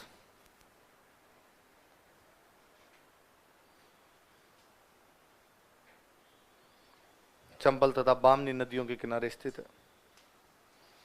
South India में किला है वेल्लोर। कौन सा किला?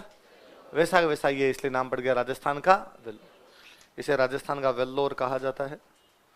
It is called as Vellore of Rajasthan. इसे राजस्थान का वेल्लोर कहा जाता है। It is called as Vellore of Rajasthan. क्या कहा जाता है राजस्थान का? ये जेम्स टोड का पसंदीदा किला था। जेम्स टोड से पूछा गया था कि यदि राजस्थान में कोई किला तेरे को कोई दे तो कौन सा किला लेना पसंद करेगा? उसने कहा भैंसरोडगढ़। देखो यह जेम्स टोड का पसंदीदा किला था। It was favourite fort of James Tod. यह जेम्स टोड का पसंदीदा किला था। It was favourite fort of James Tod.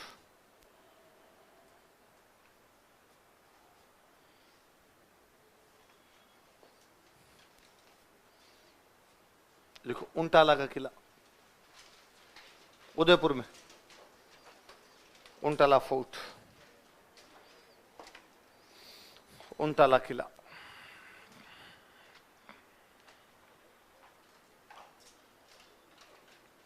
कहां पर है उंटाला किला? उदयपुर।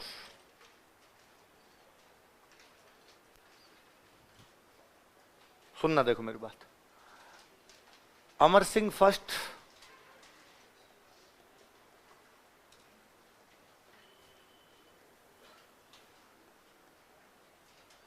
महाराणा प्रताप के टाइम में हुए, अमर सिंह फर्स्ट। उनके टाइम में जहांगीर के साथ एक युद्ध होता है, उंटाला का युद्ध। किसके साथ होता है भाई? मुगल बादशाह जहांगीर था। देखो अपने पढ़ते हैं कि भाई महाराणा प्रताप की डेथ हुई 1597 में। 1585 से लेकर 97 तक अकबर ने महाराणा प्रताप पर कोई भी अटैक नहीं किया। जैसे 97 प्रताप की डेथ हुई, अकबर ने वापस हमले किए, लेकिन जहांगीर सॉरी अकबर की भी अमर सिंह खिलाफ पारे नहीं। 1605 के अंदर अकबर की डेथ हो गई तो कौन आ गया? जहांगीर। 1615 तक उसने खूब अटैक किया, लेकिन 10 सालों में उसकी पार भी नहीं पड़ी। 1615 में जाके जहांगीर शाहजहां को आक्रमण करने के लिए भेजता, उस आक्रमण के अंदर आप अमर सिंह जो संधि कर लेता। पढ़ा था ये? पढ़ते 1615 मुगल मेवाड़ संधि हुई। तो पहले इनके बीच में एक लड़ाई होती है, उंटाला की लड़ाई। कौन सी लड़ाई होती है? तो उसमें अमर सिंह जहांगीर को हराते हैं। तो युद्ध मैदान के अंदर युद्ध हुआ, उसमें अमर सिंह जीत गए, जहांगीर हार गया। पर किला ऊपर बना हुआ था, किले के अंदर जहांगीर का कब्जा, उसकी सेना अभी भी किले के अंदर बैठी हुई थी। जब युद्ध इन्होंने दूसरे दिन जीत लिया तो कहा भाई किले में थोड़ी बहुत फौज बाकी, तो फौज मर गई जहांगीर की, कल अपने किले पर कब्जा करेंगे। तो कल किले पर आक्रमण करने के लिए जाना है। तो मेवाड़ में जब भी आक्रमण के लिए जाएंगे तो सेना का सबसे अगला हिस्सा जाएगा, अगले से क्या बोलते हैं? हरावल। मेवाड़ के हरावल में कौन रहते? चुंडावत, सलुम्बर वाले चुंडावत रहते। तो सलुम्बर के एक चुंडावत थे, उनका नाम था जैतर सिंह चुंडावत। क्या नाम था? तो जैतर सिंह चुंडावत को कहा कि हाँ भाई जैतर सिंह जी कल तैयार हो जाओ और कल आपको हरावल के अंदर जाना है। किस में जाना है? हरावल। तो जैतर सिंह जी ने कहा हाँ साहब इसमें करने क्या जरूरत है?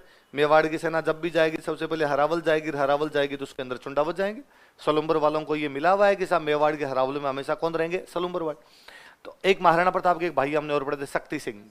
तो एक शक्ति सिंह के वंशज थे, उनका नाम था बल्लू सक्तावत। क्या नाम था? तो बल्लू सक्तावत वहीं बैठे हुए थे, बल्लू सक्तावत खड़े हुए, और उन्होंने खड़े होकर अमर सिंह जी कहा गया, अमर सिंह जी एक बात बताओ, हर बार जब भी लड़ाई हो तो सबसे पहले लड़ने के लिए ये क्यों जाए भाई? ये चुंडावती क्यों जाए? कभी दूसरों को मौका भी दो। तो कहा साहब चुंडावतों को हरावल मिली हुई शुरू से। क्यों मिली हुई? कि तो चुंडा ने राज्य का त्याग किया था इसलिए मिली। फिर बहादुर है भाई, आज दिन तक मेवाड़ के जब भी युद्ध सलुम्बर वाले चुंडावतों ने कभी भी पीठ नहीं दिखाई, हमेशा जीत जान से लड़े। तो उन्होंने कहा बहादुर तो हम भी खूब ही, ट्राई करके देख लो, इस बार आप हरावल में हमें भेजो, और यदि हम जीत गए, हम ये किला जीतने में कामयाब हो गए तो फिर हरावल हमारी, हार गए तो फिर चुंडावतों को भाई। इसमें जैतर सिंह ने ऑब्जेक्शन किया, उन्होंने कहा ना ना ना, किस बात का? ये हमारी है, हमारी रहनी चाहिए। कहे कि टेस्ट लेने, हमारे बाप दादी ने कभी रात छोड़ा था, पूरा रात छोड़ा इसलिए हरावल मिली, और हरावल हम और किसी के पास जाने नहीं देंगे। तो दोनों आपस में लड़ पड़े वहां। कौन कौन? बल्लू एक कह रहा है कि पहले मरने का अधिकार हमें हो, दूसरा कह रहा है कि नहीं पहले हम मरेंगे, पहले हम, हर बार पहले तुम ही क्यों मरो, पहले कभी हमें भी मरने के मौके दो। हरावल का मतलब ये ना, मरना ही तो है और क्या है।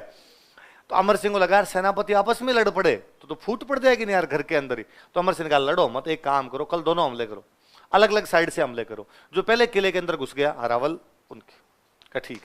तो बल्लू सक्तावत ने कहा मैं गेट की तरफ से हमला करूंगा, गेट तोड़ के अंदर घुसूंगा। तो जयतर सिंह चुंडावत ने कहा ठीक है, हम दीवार की तरफ से हमला करेंगे, हम दीवार तोड़ के अंदर घुसने की कोशिश करेंगे। अंदर जहांगीर की सेना कम थी, पता ही था कि अंदर तो अपने मार मूर की कब्जा तो कर ही लेंगे, पर पहले अंदर कौन घुसता है ये बहुत बड़ी बात थी। तो सक्तावत दूसरे दिन हमला करने के लिए गए गेट की साइड से। तो गेट एक तो बहुत विशाल का है, बड़े बड़े गेट होते हैं, आज भी आप किलों के गेट देख लो, बड़े बड़े लकड़ी के ऊंचे ऊंचे गेट मिलेंगे, भारी भारी गेट एकदम।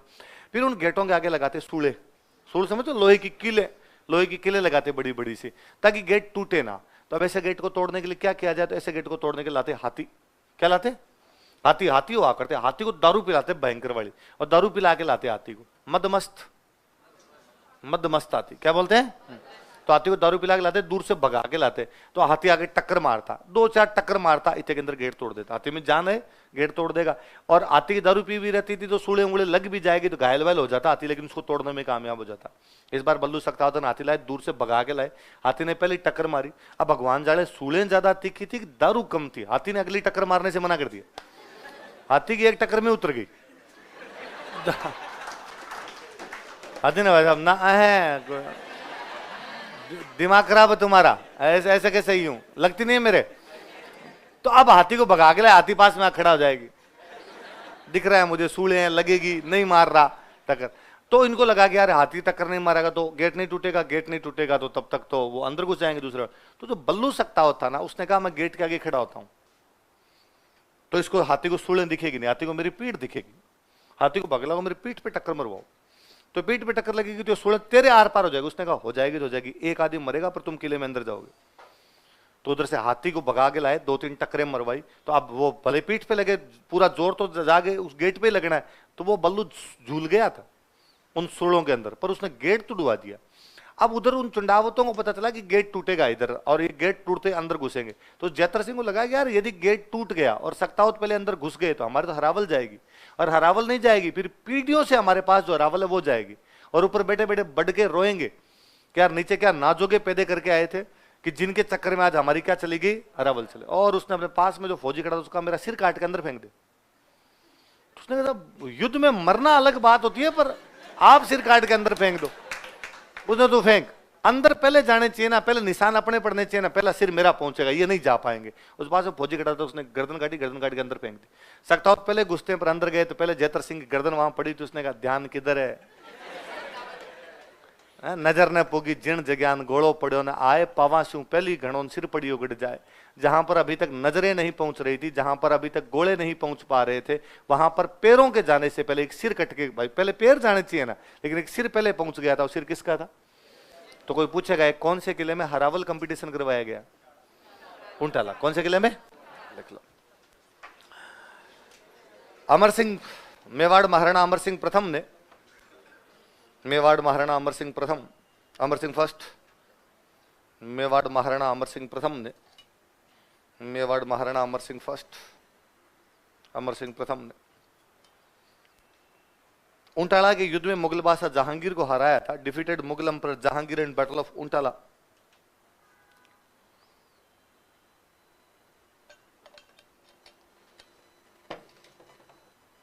उंटाला के किले में, उंटाला के युद्ध में मुगल बादशाह जहांगीर को हराया था। Defeated Mughal emperor Jahangir in battle of Untala. Mughal बादशाह जहांगीर को हराया था।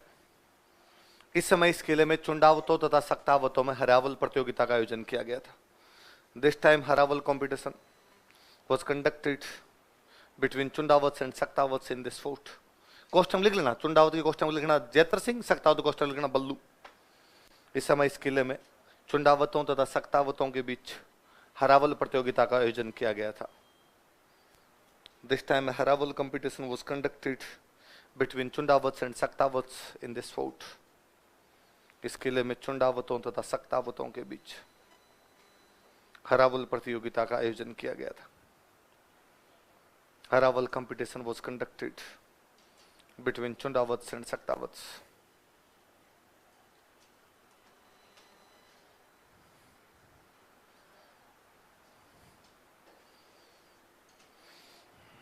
हरावल प्रतियोगिता का आयोजन किया गया था। याद रह जाएगी बात? हरावल वाला नीचे अंडरलाइन कर लो, वही पूछेंगे। अगला किला लिखो सज्जनगढ़।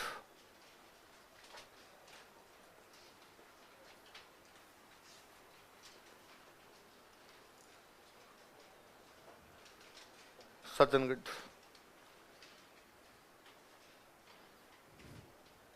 उदयपुर।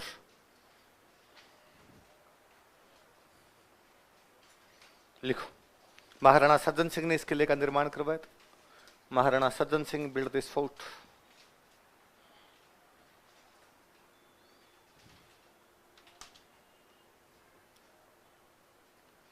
महाराणा सज्जन सिंह ने इस किले का निर्माण करवाया था। Maharana Sajjan Singh build this fort. अन्य नाम लिख लो।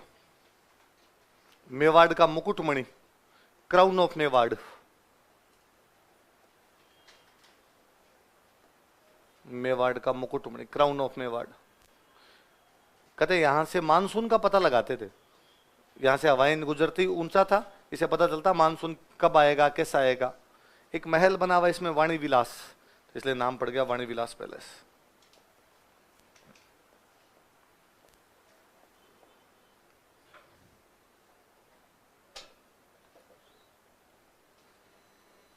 मेवाड़ का मुकुटमणि, मानसून पैलेस और वाणी विलास पैलेस।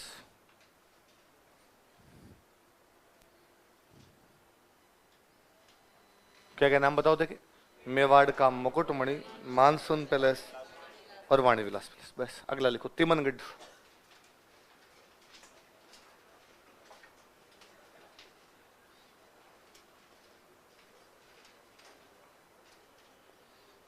तिमनगढ़ करौली के अंदर। तिमनपाल जादौन, विजयपाल जादौन पढ़ रहे थे अभी हम, वैसे एक तिमनपाल जादौन हुआ, उसने इस किले का निर्माण करवाया। तिमनपाल जादौन ने इस किले का निर्माण करवाया। Timanpal Jadaun build this fort. Timanpal Jadaun ने इस किले का निर्माण करवाया। Timanpal Jadaun build this fort. इमारत लिख लो। एक कुआं बना हुआ, नणद भुजाई का कुआं, तो लिख लो नणद भुजाई वेल।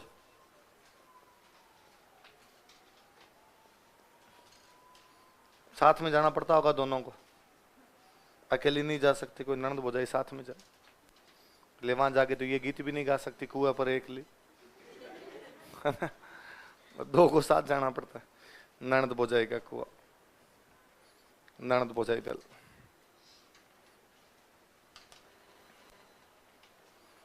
एक और लिख लो मोहनगढ़, जैसलमेर में।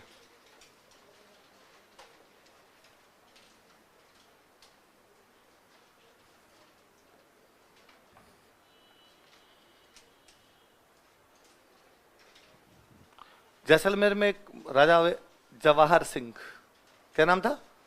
तो महारावल जवाहर सिंह के शासनकाल में बनाया गया था। कहां के राजा थे महारावल जवाहर सिंह? लिख लो महारावल जवाहर सिंह के शासनकाल में इसका निर्माण किया गया था। It was built during regime of Maharawal Jawahar Singh. Maharawal Jawahar Singh के शासनकाल में इसका निर्माण किया गया था। It was built during regime of Maharawal Jawahar Singh. Maharawal Jawahar Singh के शासनकाल में इसका निर्माण किया गया था। It was built during regime of Maharawal Jawahar Singh. यह भारत का अंतिम किला था, 1946 में बना है। उसके बाद किले क्यों बनेंगे, देश आजादी हो गया था। लिख लो यह भारत का अंतिम किला था। It was last fort of India. यह भारत का अंतिम किला था। It was last fort of India. यह भारत का अंतिम किला था। It was last fort of India. अब भारत का तो नोट्स का भी कर ही दो, क्यों कर पढ़ने, मुख्य मुख्य किले अपने इतने ही है ना। लास्ट वाले 10-12 तो खाली नाम नाम ही है, उनमें कोई बातें है नहीं। शुरू वाले किले थोड़े पढ़ लें। ये आपका भाई स्थापत्य कला में यूं चीजें तो कई होती है। स्थापत्य कला में छतरियां आती है ना, उसके अंदर हवेलियां आती। मैं चाहता उनमें केवल नाम है, फलान सिंह की छतरी यहाँ है, फलान जी की छतरी यहाँ है, फलान जी की छतरी यहाँ। मैं सोच रहा हूँ मैं आपको नोट्स दे दूं और एक दिन समझा दूं या दिखा दूं, ये छतरी है, आप याद कर लो, वरना वो वेस्ट ऑफ टाइम। लिखवाने को मैं यूं अब जैसे ये लिखवा रहा हूँ वैसे बैठ के लिखवा दूंगा, फलान जी की छतरी यहाँ, फलान जी की छतरी, मैं याद करवा दूंगा आपको, थोड़ा अपने जल्दी काम हो जाएगा। ठीक रहेगा? अगला टॉपिक लिखो त्योहार। नहीं यार ठीक नहीं है तो भी रखना ही है। ये तो यूं आपको राजी करने के लिए मैंने पूछा है, ठीक है क्या भाई, करूंगा तो यही मैं। तो हाँ भर लिया करो। लिखो राजस्थान के त्योहार एवं मेले।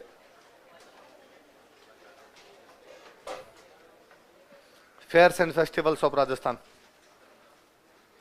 Fairs and festivals of Rajasthan, Rajasthan के त्योहार एवं मेले। अब त्योहार मेले किसी राज्य के तो होते नहीं, अपने जो त्योहार मेले जाति धर्म के अनुसार अलग अलग होते हैं। तो पहले हिंदुओं के पढ़ लेते हैं, फिर अलग अलग धर्मों के से पढ़ लेंगे। हिंदुओं के ज्यादा होते हैं तो वो थोड़ी पहले पढ़ लेते हैं। लिखो हिंदू त्योहार एवं मेले, हिंदू फेयर्स एंड फेस्टिवल्स। वापस हेडिंग डाल लो इसमें, हिंदू त्योहार एवं मेले, हिंदू फेयर्स एंड फेस्टिवल्स।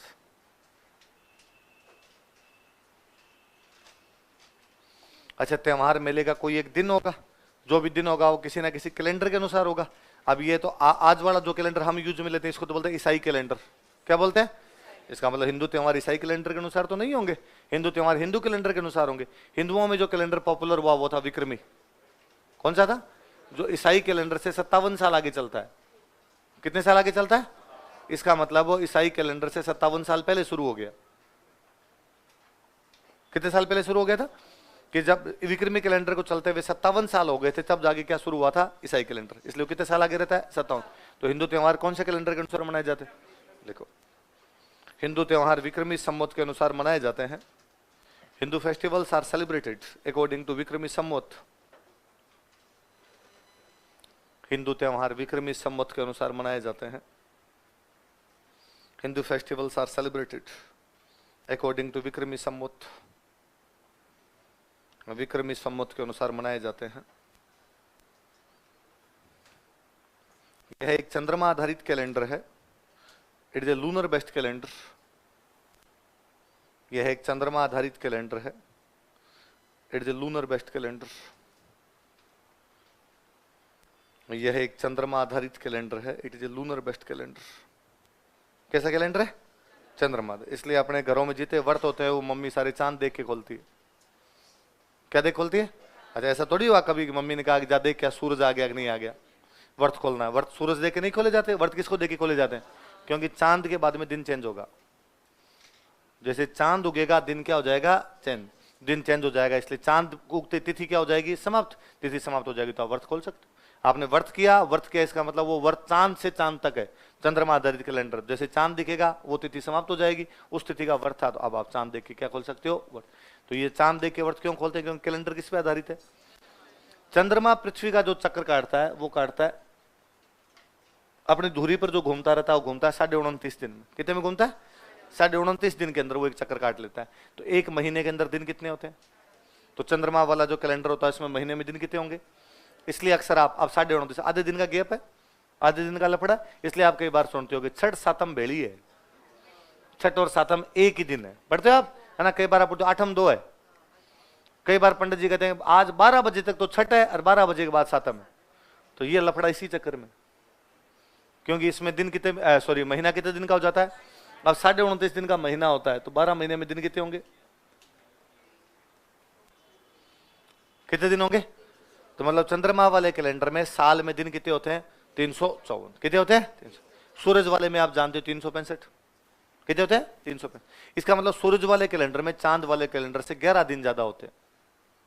कितने ज्यादा हो गए? 2 साल में कितने दिन ज्यादा हो गए? 22। 3 साल में कितने दिन ज्यादा हो गए? 33। इसका मतलब तीसरे साल सूरज वाले कैलेंडर में चांद वाले कैलेंडर से 1 महीना ज्यादा हो जाता है। 33 दिन मतलब महीना हो गया। तो तीसरे साल कितने दिन ज्यादा हो जाते हैं? 1 महीने के बराबर दिन ज्यादा हो जाते हैं। इसलिए अपने बड़कों ने दिमाग लगाया, अपने पूर्वजों ने दिमाग लगाया कि यार सूरज वाला कैलेंडर आगे भाग जाएगा चांद वाले कैलेंडर से ऐसे। तो इसलिए चांद वाले कैलेंडर में हर तीसरे साल 1 महीना एक्स्ट्रा जोड़ देते हैं। हर तीसरे साल महीना क्या जोड़ते हैं? एक एक्स्ट्रा। मतलब 12 होते हैं महीने, पर हर तीसरे साल कितने होंगे? 13। तो कहते हैं चैत 2 है, बैसाख 2 है, जेठ 2 है, साढ़ 2 है। ये इसलिए कहते हैं क्योंकि हर तीसरे साल उसके अंदर 1 महीना क्या होता है? एक्स्ट्रा। क्यों होता है? सूरज वाले से बराबर करने के लिए। सूरज वाले से लिखो, सूर्य आधारित कैलेंडर से बराबर करने के लिए, to make equal with solar based calendar. सूर्य आधारित कैलेंडर से बराबर करने के लिए, to make equal with solar based calendar. सूर्य आधारित कैलेंडर से बराबर करने के लिए, to make equal with solar based calendar.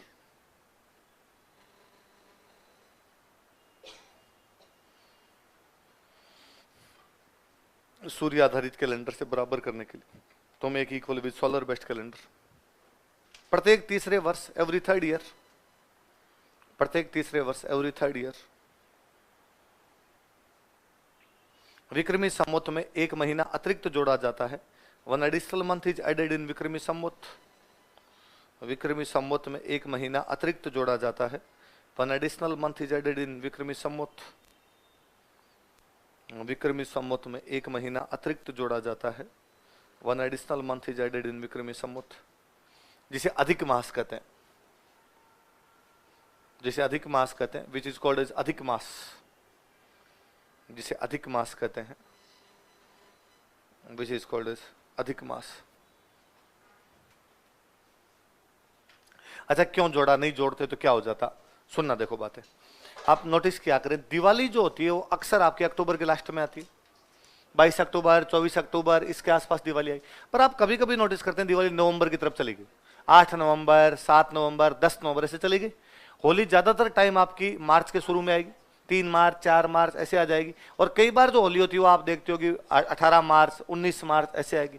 Rakshabandhan ज्यादातर टाइम में अगस्त के शुरू में आएगी, 1 अगस्त, 2 अगस्त, 4 अगस्त आ जाएगी। कभी कभी 15 अगस्त के बाद खिसकती हो, 18 अगस्त, 22 अगस्त ऐसे आएगी। जिस साल पीछे खिसक रही उस साल अधिक मास है। जिस साल पीछे खिसक रही उसका मतलब क्या है? इसका मतलब हर तीसरे साल ऐसे खिसकती है। जिस साल यूं नवंबर में हो, ये थोड़ा थोड़ा पीछे हो, इसका मतलब मान लेना कि इस साल क्या है? अधिक मास। अच्छा, यदि अधिक मास नहीं करते, अधिक मास होने का तो मतलब आपने कह दिया कि 15 दिन पीछे खिसक गई। यदि नहीं होता तो क्या होता? नहीं होता तो ये होता, दिवाली कब आती है? अक्टूबर। 3 साल बाद दिवाली आती नवंबर। 3 साल बाद दिवाली आती दिसंबर। फिर 3 साल बाद दिवाली आती जनवरी। फिर 3 साल बाद दिवाली आती फरवरी। और ये दिन मज गर्मी के महीने में जून के अंदर पटाखे छोड़ते आप, है ना। अपने पूर्वज इस मामले में एकदम बेहद सावचेत थे। वो जानते थे कि जून के महीने में पटाखे ज्यादा छोड़ेंगे तो ग्लोबल वार्मिंग बढ़ जाएगी, ग्लेशियर पिघल जाएंगे, समुद्र का जल स्तर ऊंचा बढ़ जाएगा, ओजोन में छेद हो सकता है, क्लाइमेट चेंज होगी। वो क्लाइमेट चेंज को लेके पहले से एकदम अवेयर थे। इसलिए उन्होंने कहा कि दिवाली अपने कब मनानी है? अक्टूबर में। यदि खिसकती है तो कुछ कह रहे थे? हाँ, आप अभी यूं हाथ हिला रहे थे। अरे पीछे पीछे वो जो बैठे, हाँ हाँ, यूं हिला रहे थे। मैं कहानी सुना रहा हूं, आप यूं कर रहे। मुझे लगा कि झूठ है, झूठ है। मुझे लगा यार आज और लपड़ा, अभी कोई नई बात बता जाएंगे। आप कई देर से यूं कर रहे थे, तो पहले तो मुझे लगा यूं होगा, फिर कई देर से कर रहे थे। मैं यूं कहना चाह रहे हैं सर ये झूठी बात है, मैं बता रही हूँ आपको सर। चलो कोई नहीं, यूं ही कर रहे थे आप तो। अच्छा, पेन हिला रहे थे, जो भी है ध्यान रखा करो भाई रे, यूं कहानी सुन रहे में से मत कर, जीव डर जाता है अंदर से पूरा। हाँ, तो क्या बता रहा था मैं? हाँ, कि भाई जो दिवाली होली है पीछे खिसकती है, वरना तो ये यूं चक्कर काटने लग जाती। तो मुझे लगता है कि यार चलो दिवाली तो फिर भी जून में मनाते, कोई बात नहीं। सबसे बुरा तो तब होता जब दिसंबर की किसी कड़कती हुई ठंड के अंदर अपने कड़कते हुए सोए रहते और कोई आगे पानी की बाल्टी डाल के कहता बुरा ना मानो। और आप कहते यार बुरा मानूंगा, पूरा पूरा बुरा मानूंगा मैं, क्योंकि ठंड के अंदर बर्फ का पानी कौन डालता है यार। तो वो कि वो बात अपने बढ़ के जानते थे कि होली कब मनानी है, दिवाली कब मनानी है। यदि आगे खिसक रही तो पकड़ के खींच लेंगे, हम पकड़े खींच लेंगे। इसलिए हर तीसरे महीने में, हर तीसरे साल में क्या कर दिया गया? अधिक मास। क्या कर दिया गया? अच्छा, गांव के अंदर यदि पंडित जी से पूछ लें कि पंडित जी अधिक मास क्यों आता है, तो पंडित जी कहते हैं धरती पे पाप बढ़ते हैं तो अधिक मास होता है। धरती पे पाप बढ़ते हैं तो अधिक। तो पंडित जी पाप को कम करने के लिए क्या करें? तो पंडित जी कहते हैं दान दक्षिणा करो, पुण्य करो। तो पंडित जी किसको दान दक्षिणा करें? तो पंडित जी ने कहा किसका है इंतजार, मैं हूं ना, तो मुझे कर सकते हो आप जितना दान देना है। आप और मैं यहां बैठ के कितना भी हंस लें, पर आपकी और मेरी मम्मियां हर अधिक मास के अंदर पंडित जी को दान दक्षिणा देती है। और हम आज भी मानते हैं कि अधिक मास के अंदर क्या बढ़ जाते हैं? पाप। पुरानी एक कहानी है, किसी टाइम धरती पर एक राजा वे हिरण्यकश्यप। कौन राजा वे? हिरण्यकश्यप ने भगवान ब्रह्मा की घनघोर तपस्या की। घनघोर तपस्या के बाद भगवान ब्रह्मा राजी हुए, मांग हिरण्यकश्यप, जो मांगेगा वो मिलेगा। हिरण्यकश्यप ने कहा कि भगवान कुछ ऐसा करो कमाल तेरा हो जाऊं नहीं कि मैं किसी से मरूं ना, मैं 12 महीने में किसी भी महीने के अंदर ना मरूं, ना मनुष्य से मरूं, ना पशु से मरूं, ना घर के अंदर मरूं, ना घर के बाहर मरूं, ना दिन में मरूं, ना रात को मरूं, ना अस्त्र से मरूं, ना शस्त्र से मरूं। और ब्रह्मा जी भगवान जाने क्या फॉर्म में थे, भगवान जी तथास्तु, भगवान ब्रह्मा तथास्तु का दे दिया उस। अब भाई जिस आदमी को ये पता चल जाए कि वो मर ही नहीं सकता, वो कैसे डरेगा किसी से? मैं हमेशा कहता हूं आज मैं और आप शांत बैठे हैं या पूरी दुनिया शांत बैठी है, क्योंकि हम डरे हुए हैं। हम क्या है? पुलिस का डर है, हमें पता है कि किसी को कुछ कह दिया तो पुलिस उठा के ले जाएगी। पुलिस के पास एक फट्टा जिस पे लिखा हुआ आन मिलो सजना, फिर कब मिलोगे, है ना। इसलिए डर लगता है, इसलिए अपने कुछ भी ऐसा वैसा हरकत करते अपने को ये पता चल जाएगी पुलिस अपना कुछ भी नहीं कर सकती। भाई साहब आप यकीन नहीं करोगे, अपने 4-5 बंदों को सल्टा जाए अपने दिमाग, मेरे तो खुद के दिमाग में 4-5 की सल्टाने इनको, ठीक है। पर मैं इसलिए नहीं करता ये काम कि मुझे पुलिस से डर लगता है। मुझे यदि पुलिस का डर नहीं हो तो मैं 4-5 को सल्टा दूं। अब मैं क्या कर सकता हूं, तो रात को सोते टाइम सोच के सोता हूं कि सुबह तक मर जाए तो ठीक रहे। अब सुबह वो वापस जीवते दिख जाते हैं, मेरा जीव नहीं चलता। बाकी आदमी सोचता तो ऐसा ही है। तो यदि आपको डर नहीं हो ना, मैं कहता हूं डर नहीं हो तो आदमी नागा नाचे। ये कपड़े भी इसलिए पहन रखे हैं कि डर है। हर आदमी लगता नहीं कपड़े पहने जरूरी, नागे गए तो जनता कूट देगी। जब डर समाप्त होता है आदमी कुछ ही करेगा। हिरण्यकश्यप, और सबसे बड़ा डर किसका होता है? अपने भगवान का। मर जाएंगे तो ऊपर जाएंगे, ऊपर जाएंगे तो भगवान वो यमराज तेल की कढ़ाई लेके तैयार बैठा है, पकौड़े बना खा जाएगा आपने। इसलिए अपने पुण्य करते हैं, पाप कम करते हैं, पुण्य ज्यादा करते हैं। नहीं भाई पाप नहीं करने, पुण्य करने के ऊपर सबका हिसाब किताब होगा। अब यदि कोई आदमी मरे नहीं तो उसका तो हिसाब किताब भी नहीं हो सकता। हिसाब किताब नहीं हो सकता तो उससे कोई भी डरने की आवश्यकता नहीं। तो हिरण्यकश्यप ने कहा कि मैं आज के बाद किसी भी भगवान को मानता ही नहीं, भगवान नाम की कोई चीज ही नहीं होती। और उसने अपने सारी प्रजा को और कहा कि सिलेबस चेंज, आज के बाद कोई भी भगवान की पूजा। और लोगों ने कहा हिरण्यकश्यप डर भगवान से तो डर। उसने कहा हा हा हा, क्या कर सकता है तुम्हारा भगवान मेरा? अरे मरने के बाद वो पकौड़े में तल के रख देगा वहां पे। उसने कहा मरता कौन है, मैं मर ही नहीं सकता। जब 12 महीनों में किसी में ना मरू, ना मनुष्य से, ना पशु से, ना अस्त्र से, ना अशस्त्र से, ना अंदर ना बाहर, ना दिन में ना रात में, तो कभी नहीं मरूंगा मैं तो। अब भाई उसने जनता को तंग करना शुरू किया कि जो भी भगवान का नाम लेगा उसको मैं मारूंगा। और चमत्कार को नमस्कार है, उसी के घर में उसका बेटा पैदा होता है प्रहलाद। कौन पैदा होता है? और सुबह शाम विष्णु विष्णु विष्णु करे। उसने कहा अरे तू तो घर में ही ऐसी बातें कर रहा है तू। और उसने प्रहलाद को खूब प्रकार से तंग किया। प्रहलाद नहीं माना, प्रहलाद को तंग करता था। एक दिन भगवान विष्णु ने कहा नीचे कौन भक्त है जो अक्सर मुझे चिल्लाता रहता है, तंग किया जाता है? कहा साहब नीचे भक्त प्रहलाद है, ये चिल्ला रहा है। क्यों? कि ये आपका नाम लेता है इसलिए हिरण्यकश्यप इसको तंग कर रहा है। उसने अच्छा ये क्या बात हुई, पूरी दुनिया मेरा नाम लेती है तो फिर ये प्रहलाद भी ले लेता है। लोगों ने कहा सर जागो थोड़ा, कोचिंग में इस बार एक भी एडमिशन नहीं है अपने। आजकल आपका नाम कोई भी लेता, एक ही बच्चा ये प्रहलाद ये नाम ले रहा है, बाकी पूरी दुनिया में कोई आपका नाम नहीं लेता। क्यों? कि जो आपका नाम लेता है उसको हिरण्यकश्यप मारता है, तंग करता है उसको। ये कौन भला हिरण्यकश्यप, ये क्यों मारता है? इसको डर नहीं लगता मेरे से कि मरने के बाद एक दिन मेरे को हिसाब देने पड़ेंगे कि साहब ये मर ही नहीं सकता। कैसे? कि इसको वरदान मिला हुआ है कि ना दिन में ना रात में, ना घर के अंदर ना घर के बाहर, ना मनुष्य से ना पशु से, ना सुबह ना शाम, ना आपके 12 महीनों में किसी भी महीने के अंदर ये मर ही नहीं सकता। ऐसा आशीर्वाद कौन दे के है इसको? ब्रह्मा जी का सॉरी ब्रो कांड तो मेरे से हो गया ये, है ना, मैं करके आ गया। विष्णु भगवान का कोई बात नहीं, भाई कह गया है तो कह गया है, कोई बात नहीं, लाज रखेंगे भाई के वचनों की पूरी। और क्या कहा आपने? 12 महीनों में किसी महीने में नहीं मरेगा। इस बार महीने 13 होंगे। महीने कितने होंगे? कि सर 13 तो हो ही नहीं सकते। मैं भगवान कुछ ही कर सकता हूं। इस बार अधिक मास होगा। क्या होगा? इसलिए अधिक मास का एक नाम और पुरुषोत्तम मास। क्या नाम होता है? पुरुषोत्तम भगवान विष्णु खुद है जो पुरुषों में उत्तम है। तो पुरुषों में उत्तम कौन है? भगवान विष्णु। तो भगवान विष्णु ने कहा मैं इस बार 13वां महीना होगा और उसके अंदर जाऊंगा मैं।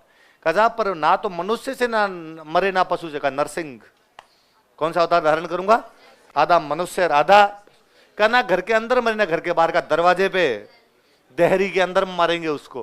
कहा ना रात को मरे ना दिन में मरे। का गोधुली शाम के टाइम में जब सूरज भगवान अस्ताचल की तरफ पधार रहे होते हैं, चंद्रमा अपनी लालिमा बिखेर रहा होता है, उस समय मारेंगे उसको। कहा ना अस्त्र से मरे ना शस्त्र से। कहा नाखून ना भाई, अस्त्र एक तो वह हथियार जो हाथ में पकड़ के चलाया जाए, एक वह जो फेंक के चलाया जाए। नाखून दोनों ही नहीं है। ना तो पकड़ रखे आपने, ना आपने इसको फेंक सकते हो आप, तो नाखूनों से चीर दूंगा। तो भगवान विष्णु नरसिंह अवतार धारण करते हैं। घर की दहलीज के बीचों बीच गोधूली वेला के दिन अधिक मास में हिरण्यकश्यप को मार के दुनिया को पापों से मुक्ति दिलाते हैं। तो वास्तव में अधिक मास इसलिए बना था क्योंकि पाप बढ़ गए थे। क्या बढ़ गए थे?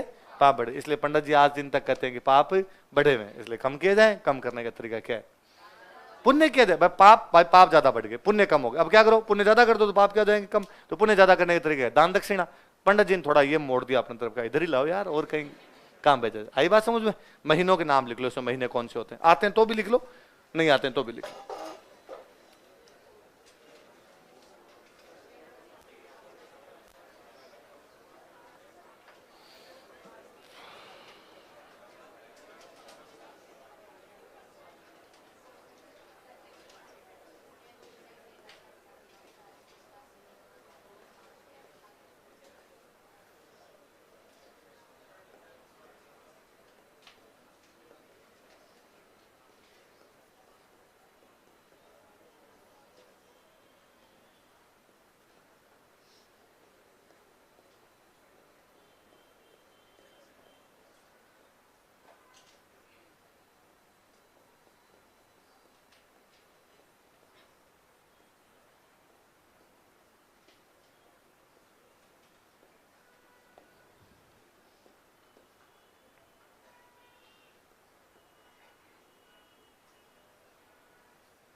बोलो देखिए महीनों के नाम एक बार।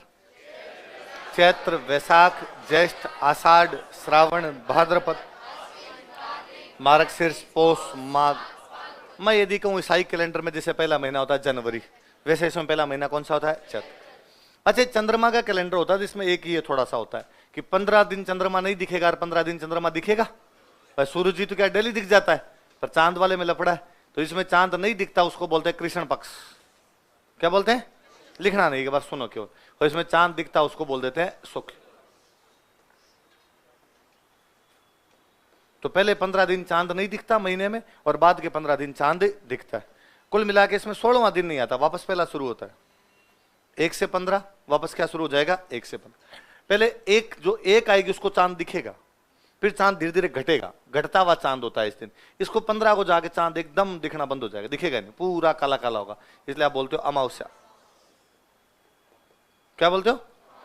अब चांद वापस दिखने लगेगा, यहां से चांद चढ़ने लगेगा और एकदम 15 को जाके पूरा चांद दिखेगा एकदम, इसलिए आप उसको बोलते हो पूर्णिमा। क्या बोलते हो? 1 से 15, वापस 1 से 15, मतलब 16 नहीं आता इसके अंदर। 15 के 2 पखवाड़े चलेंगे। 15 दिन का जो होता है उसको बोलते हैं पखवाड़ा। क्या बोलते हैं? फोर्टनाइट। तो 2 फोर्टनाइट चलेंगे। जिसमें चांद नहीं दिखेगा उसको तो क्या बोल देंगे? कृष्ण। जिसमें चांद दिखेगा उसको क्या बोल देंगे? शुक्ल। अब पहला महीना कौन सा आता है? चैत्र। पहले महीने में पक्ष कौन सा आएगा? कृष्ण। कृष्ण पक्ष की 1 तारीख आएगी, 1 से लेके 15 तक निकल जाएंगे दिन। इसके बाद 16वां दिन, मतलब वापस कौन सा दिन आएगा? पहला। ये जो पहला दिन आएगा इसको बोलते हैं नववर्ष। क्या बोलते हैं? कहने का मतलब है नववर्ष तब आएगा जब चैत्र के 15 दिन चले जाएंगे। नववर्ष तब आएगा जब चैत्र के 15 दिन। आप इस बात को यूं समझ लीजिए कि आज मोदी जी शाम को टीवी पर आए और आगे 8 बजे कहते कि मित्रों इस बार नया साल 16 जनवरी को मनाएंगे। अब नया साल कब मनाते हो? 1 जनवरी। सरकार कहते भाई नया साल 1 जनवरी से नहीं माना जाएगा, अपना नया साल कब मानेंगे? बस सिंपल सा 16वें दिन जाके नया साल आएगा। आई बात समझ? पर इसे होता क्या? इसे एक भयंकर चीज हो जाती है। जैसे अभी जो साल चल रहा है वो चल रहा है 2079। क्या चल रहा है? 2079। 2079 यहां से चला, 1 तारीख से चला। इसका मतलब यहां तो 2078 ही था,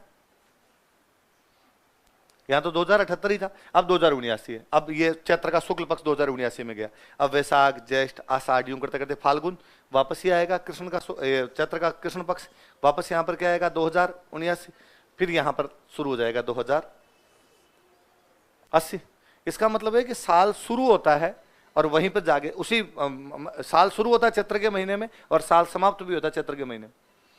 शुक्ल पक्ष से साल शुरू होता है और कृष्ण पक्ष से साल जाके क्या होता है? समाप्त। उधर उल्टा है, जनवरी में शुरू होता है, दिसंबर में समाप्त होता है। हमारे चैत्र में शुरू होता है, चैत्र में क्या होता है? इसका मतलब यह हुआ कि चैत्र का महीना साल में 2 बार आएगा, 15 दिन पहले और 15 दिन लास्ट में। भाई ये 15 दिन तो 2080 के शुरू में ही आ गए, ये 15 दिन 2080 की सबसे लास्ट में आएंगे। वे चैत्र का शुक्ल पक्ष शुरू और चैत्र के कृष्ण पक्ष पे जाके क्या होगा? समाप्त। तो ये पहले 15 दिन आगे, ये 15 दिन बाद में आगे। इसका मतलब चैत्र का महीना साल में 2 बार टूट के आता है ना? उसके पहले बाद वाले 15 दिन साल के शुरू में आएंगे, उसके पहले 15 दिन साल के लास्ट। इसका मतलब साल की शुरुआत कौन से महीने से? चैत्र। साल का अंत कौन से महीने से? तेरे नाम से शुरू है। बस ये शायद अपने ये लॉजिक रहा होगा कि नहीं अंधेरे पक के अंदर नहीं करेंगे, शुरू किया जाए तो रोशनी की तरफ किया जाए, प्रकाश की तरफ किया जाए, अंधेरे के अंदर हम इस प्रकार की चीजें नहीं करें। क्योंकि गांव के अंदर अब भी देखते हैं कि मंदिरों में धोख लगाने भी नहीं जाते अंधेरे पक में, है ना? देशनोक करनी माता, अगर मैं कभी बीकानेर गया हुआ होता हूँ और मैं मम्मी कहूंगी मम्मी मैं देशनोक जाके जाऊंगी ना, भैया अंधेर पक है, अभी तो अंधेरा पखवाड़ा चल रहा है। इस बार आए तो शुक्ल में आना, शुक्ल के अंदर चले जाना। इसके अलावा अंधेरे वाले को अपना अच्छा नहीं मानते, शुक्ल वाले को अच्छा मानते। इसलिए नए साल की शुरुआत हमने कृष्ण पक्ष से नहीं की, किससे की? तो नया साल कब आता है? चैत्र शुक्ल एकम। कब आता है? लिख लो, नववर्ष, न्यू ईयर, चैत्र शुक्ल एकम। आप चाहो तो इंग्लिश में चैत्र शुक्ल एकम लिख लो, ज्यादा अच्छा यही रहेगा, चैत्र शुक्ल एकम ही लिखा जाए। या लिख लेना first bright day of Chaitra.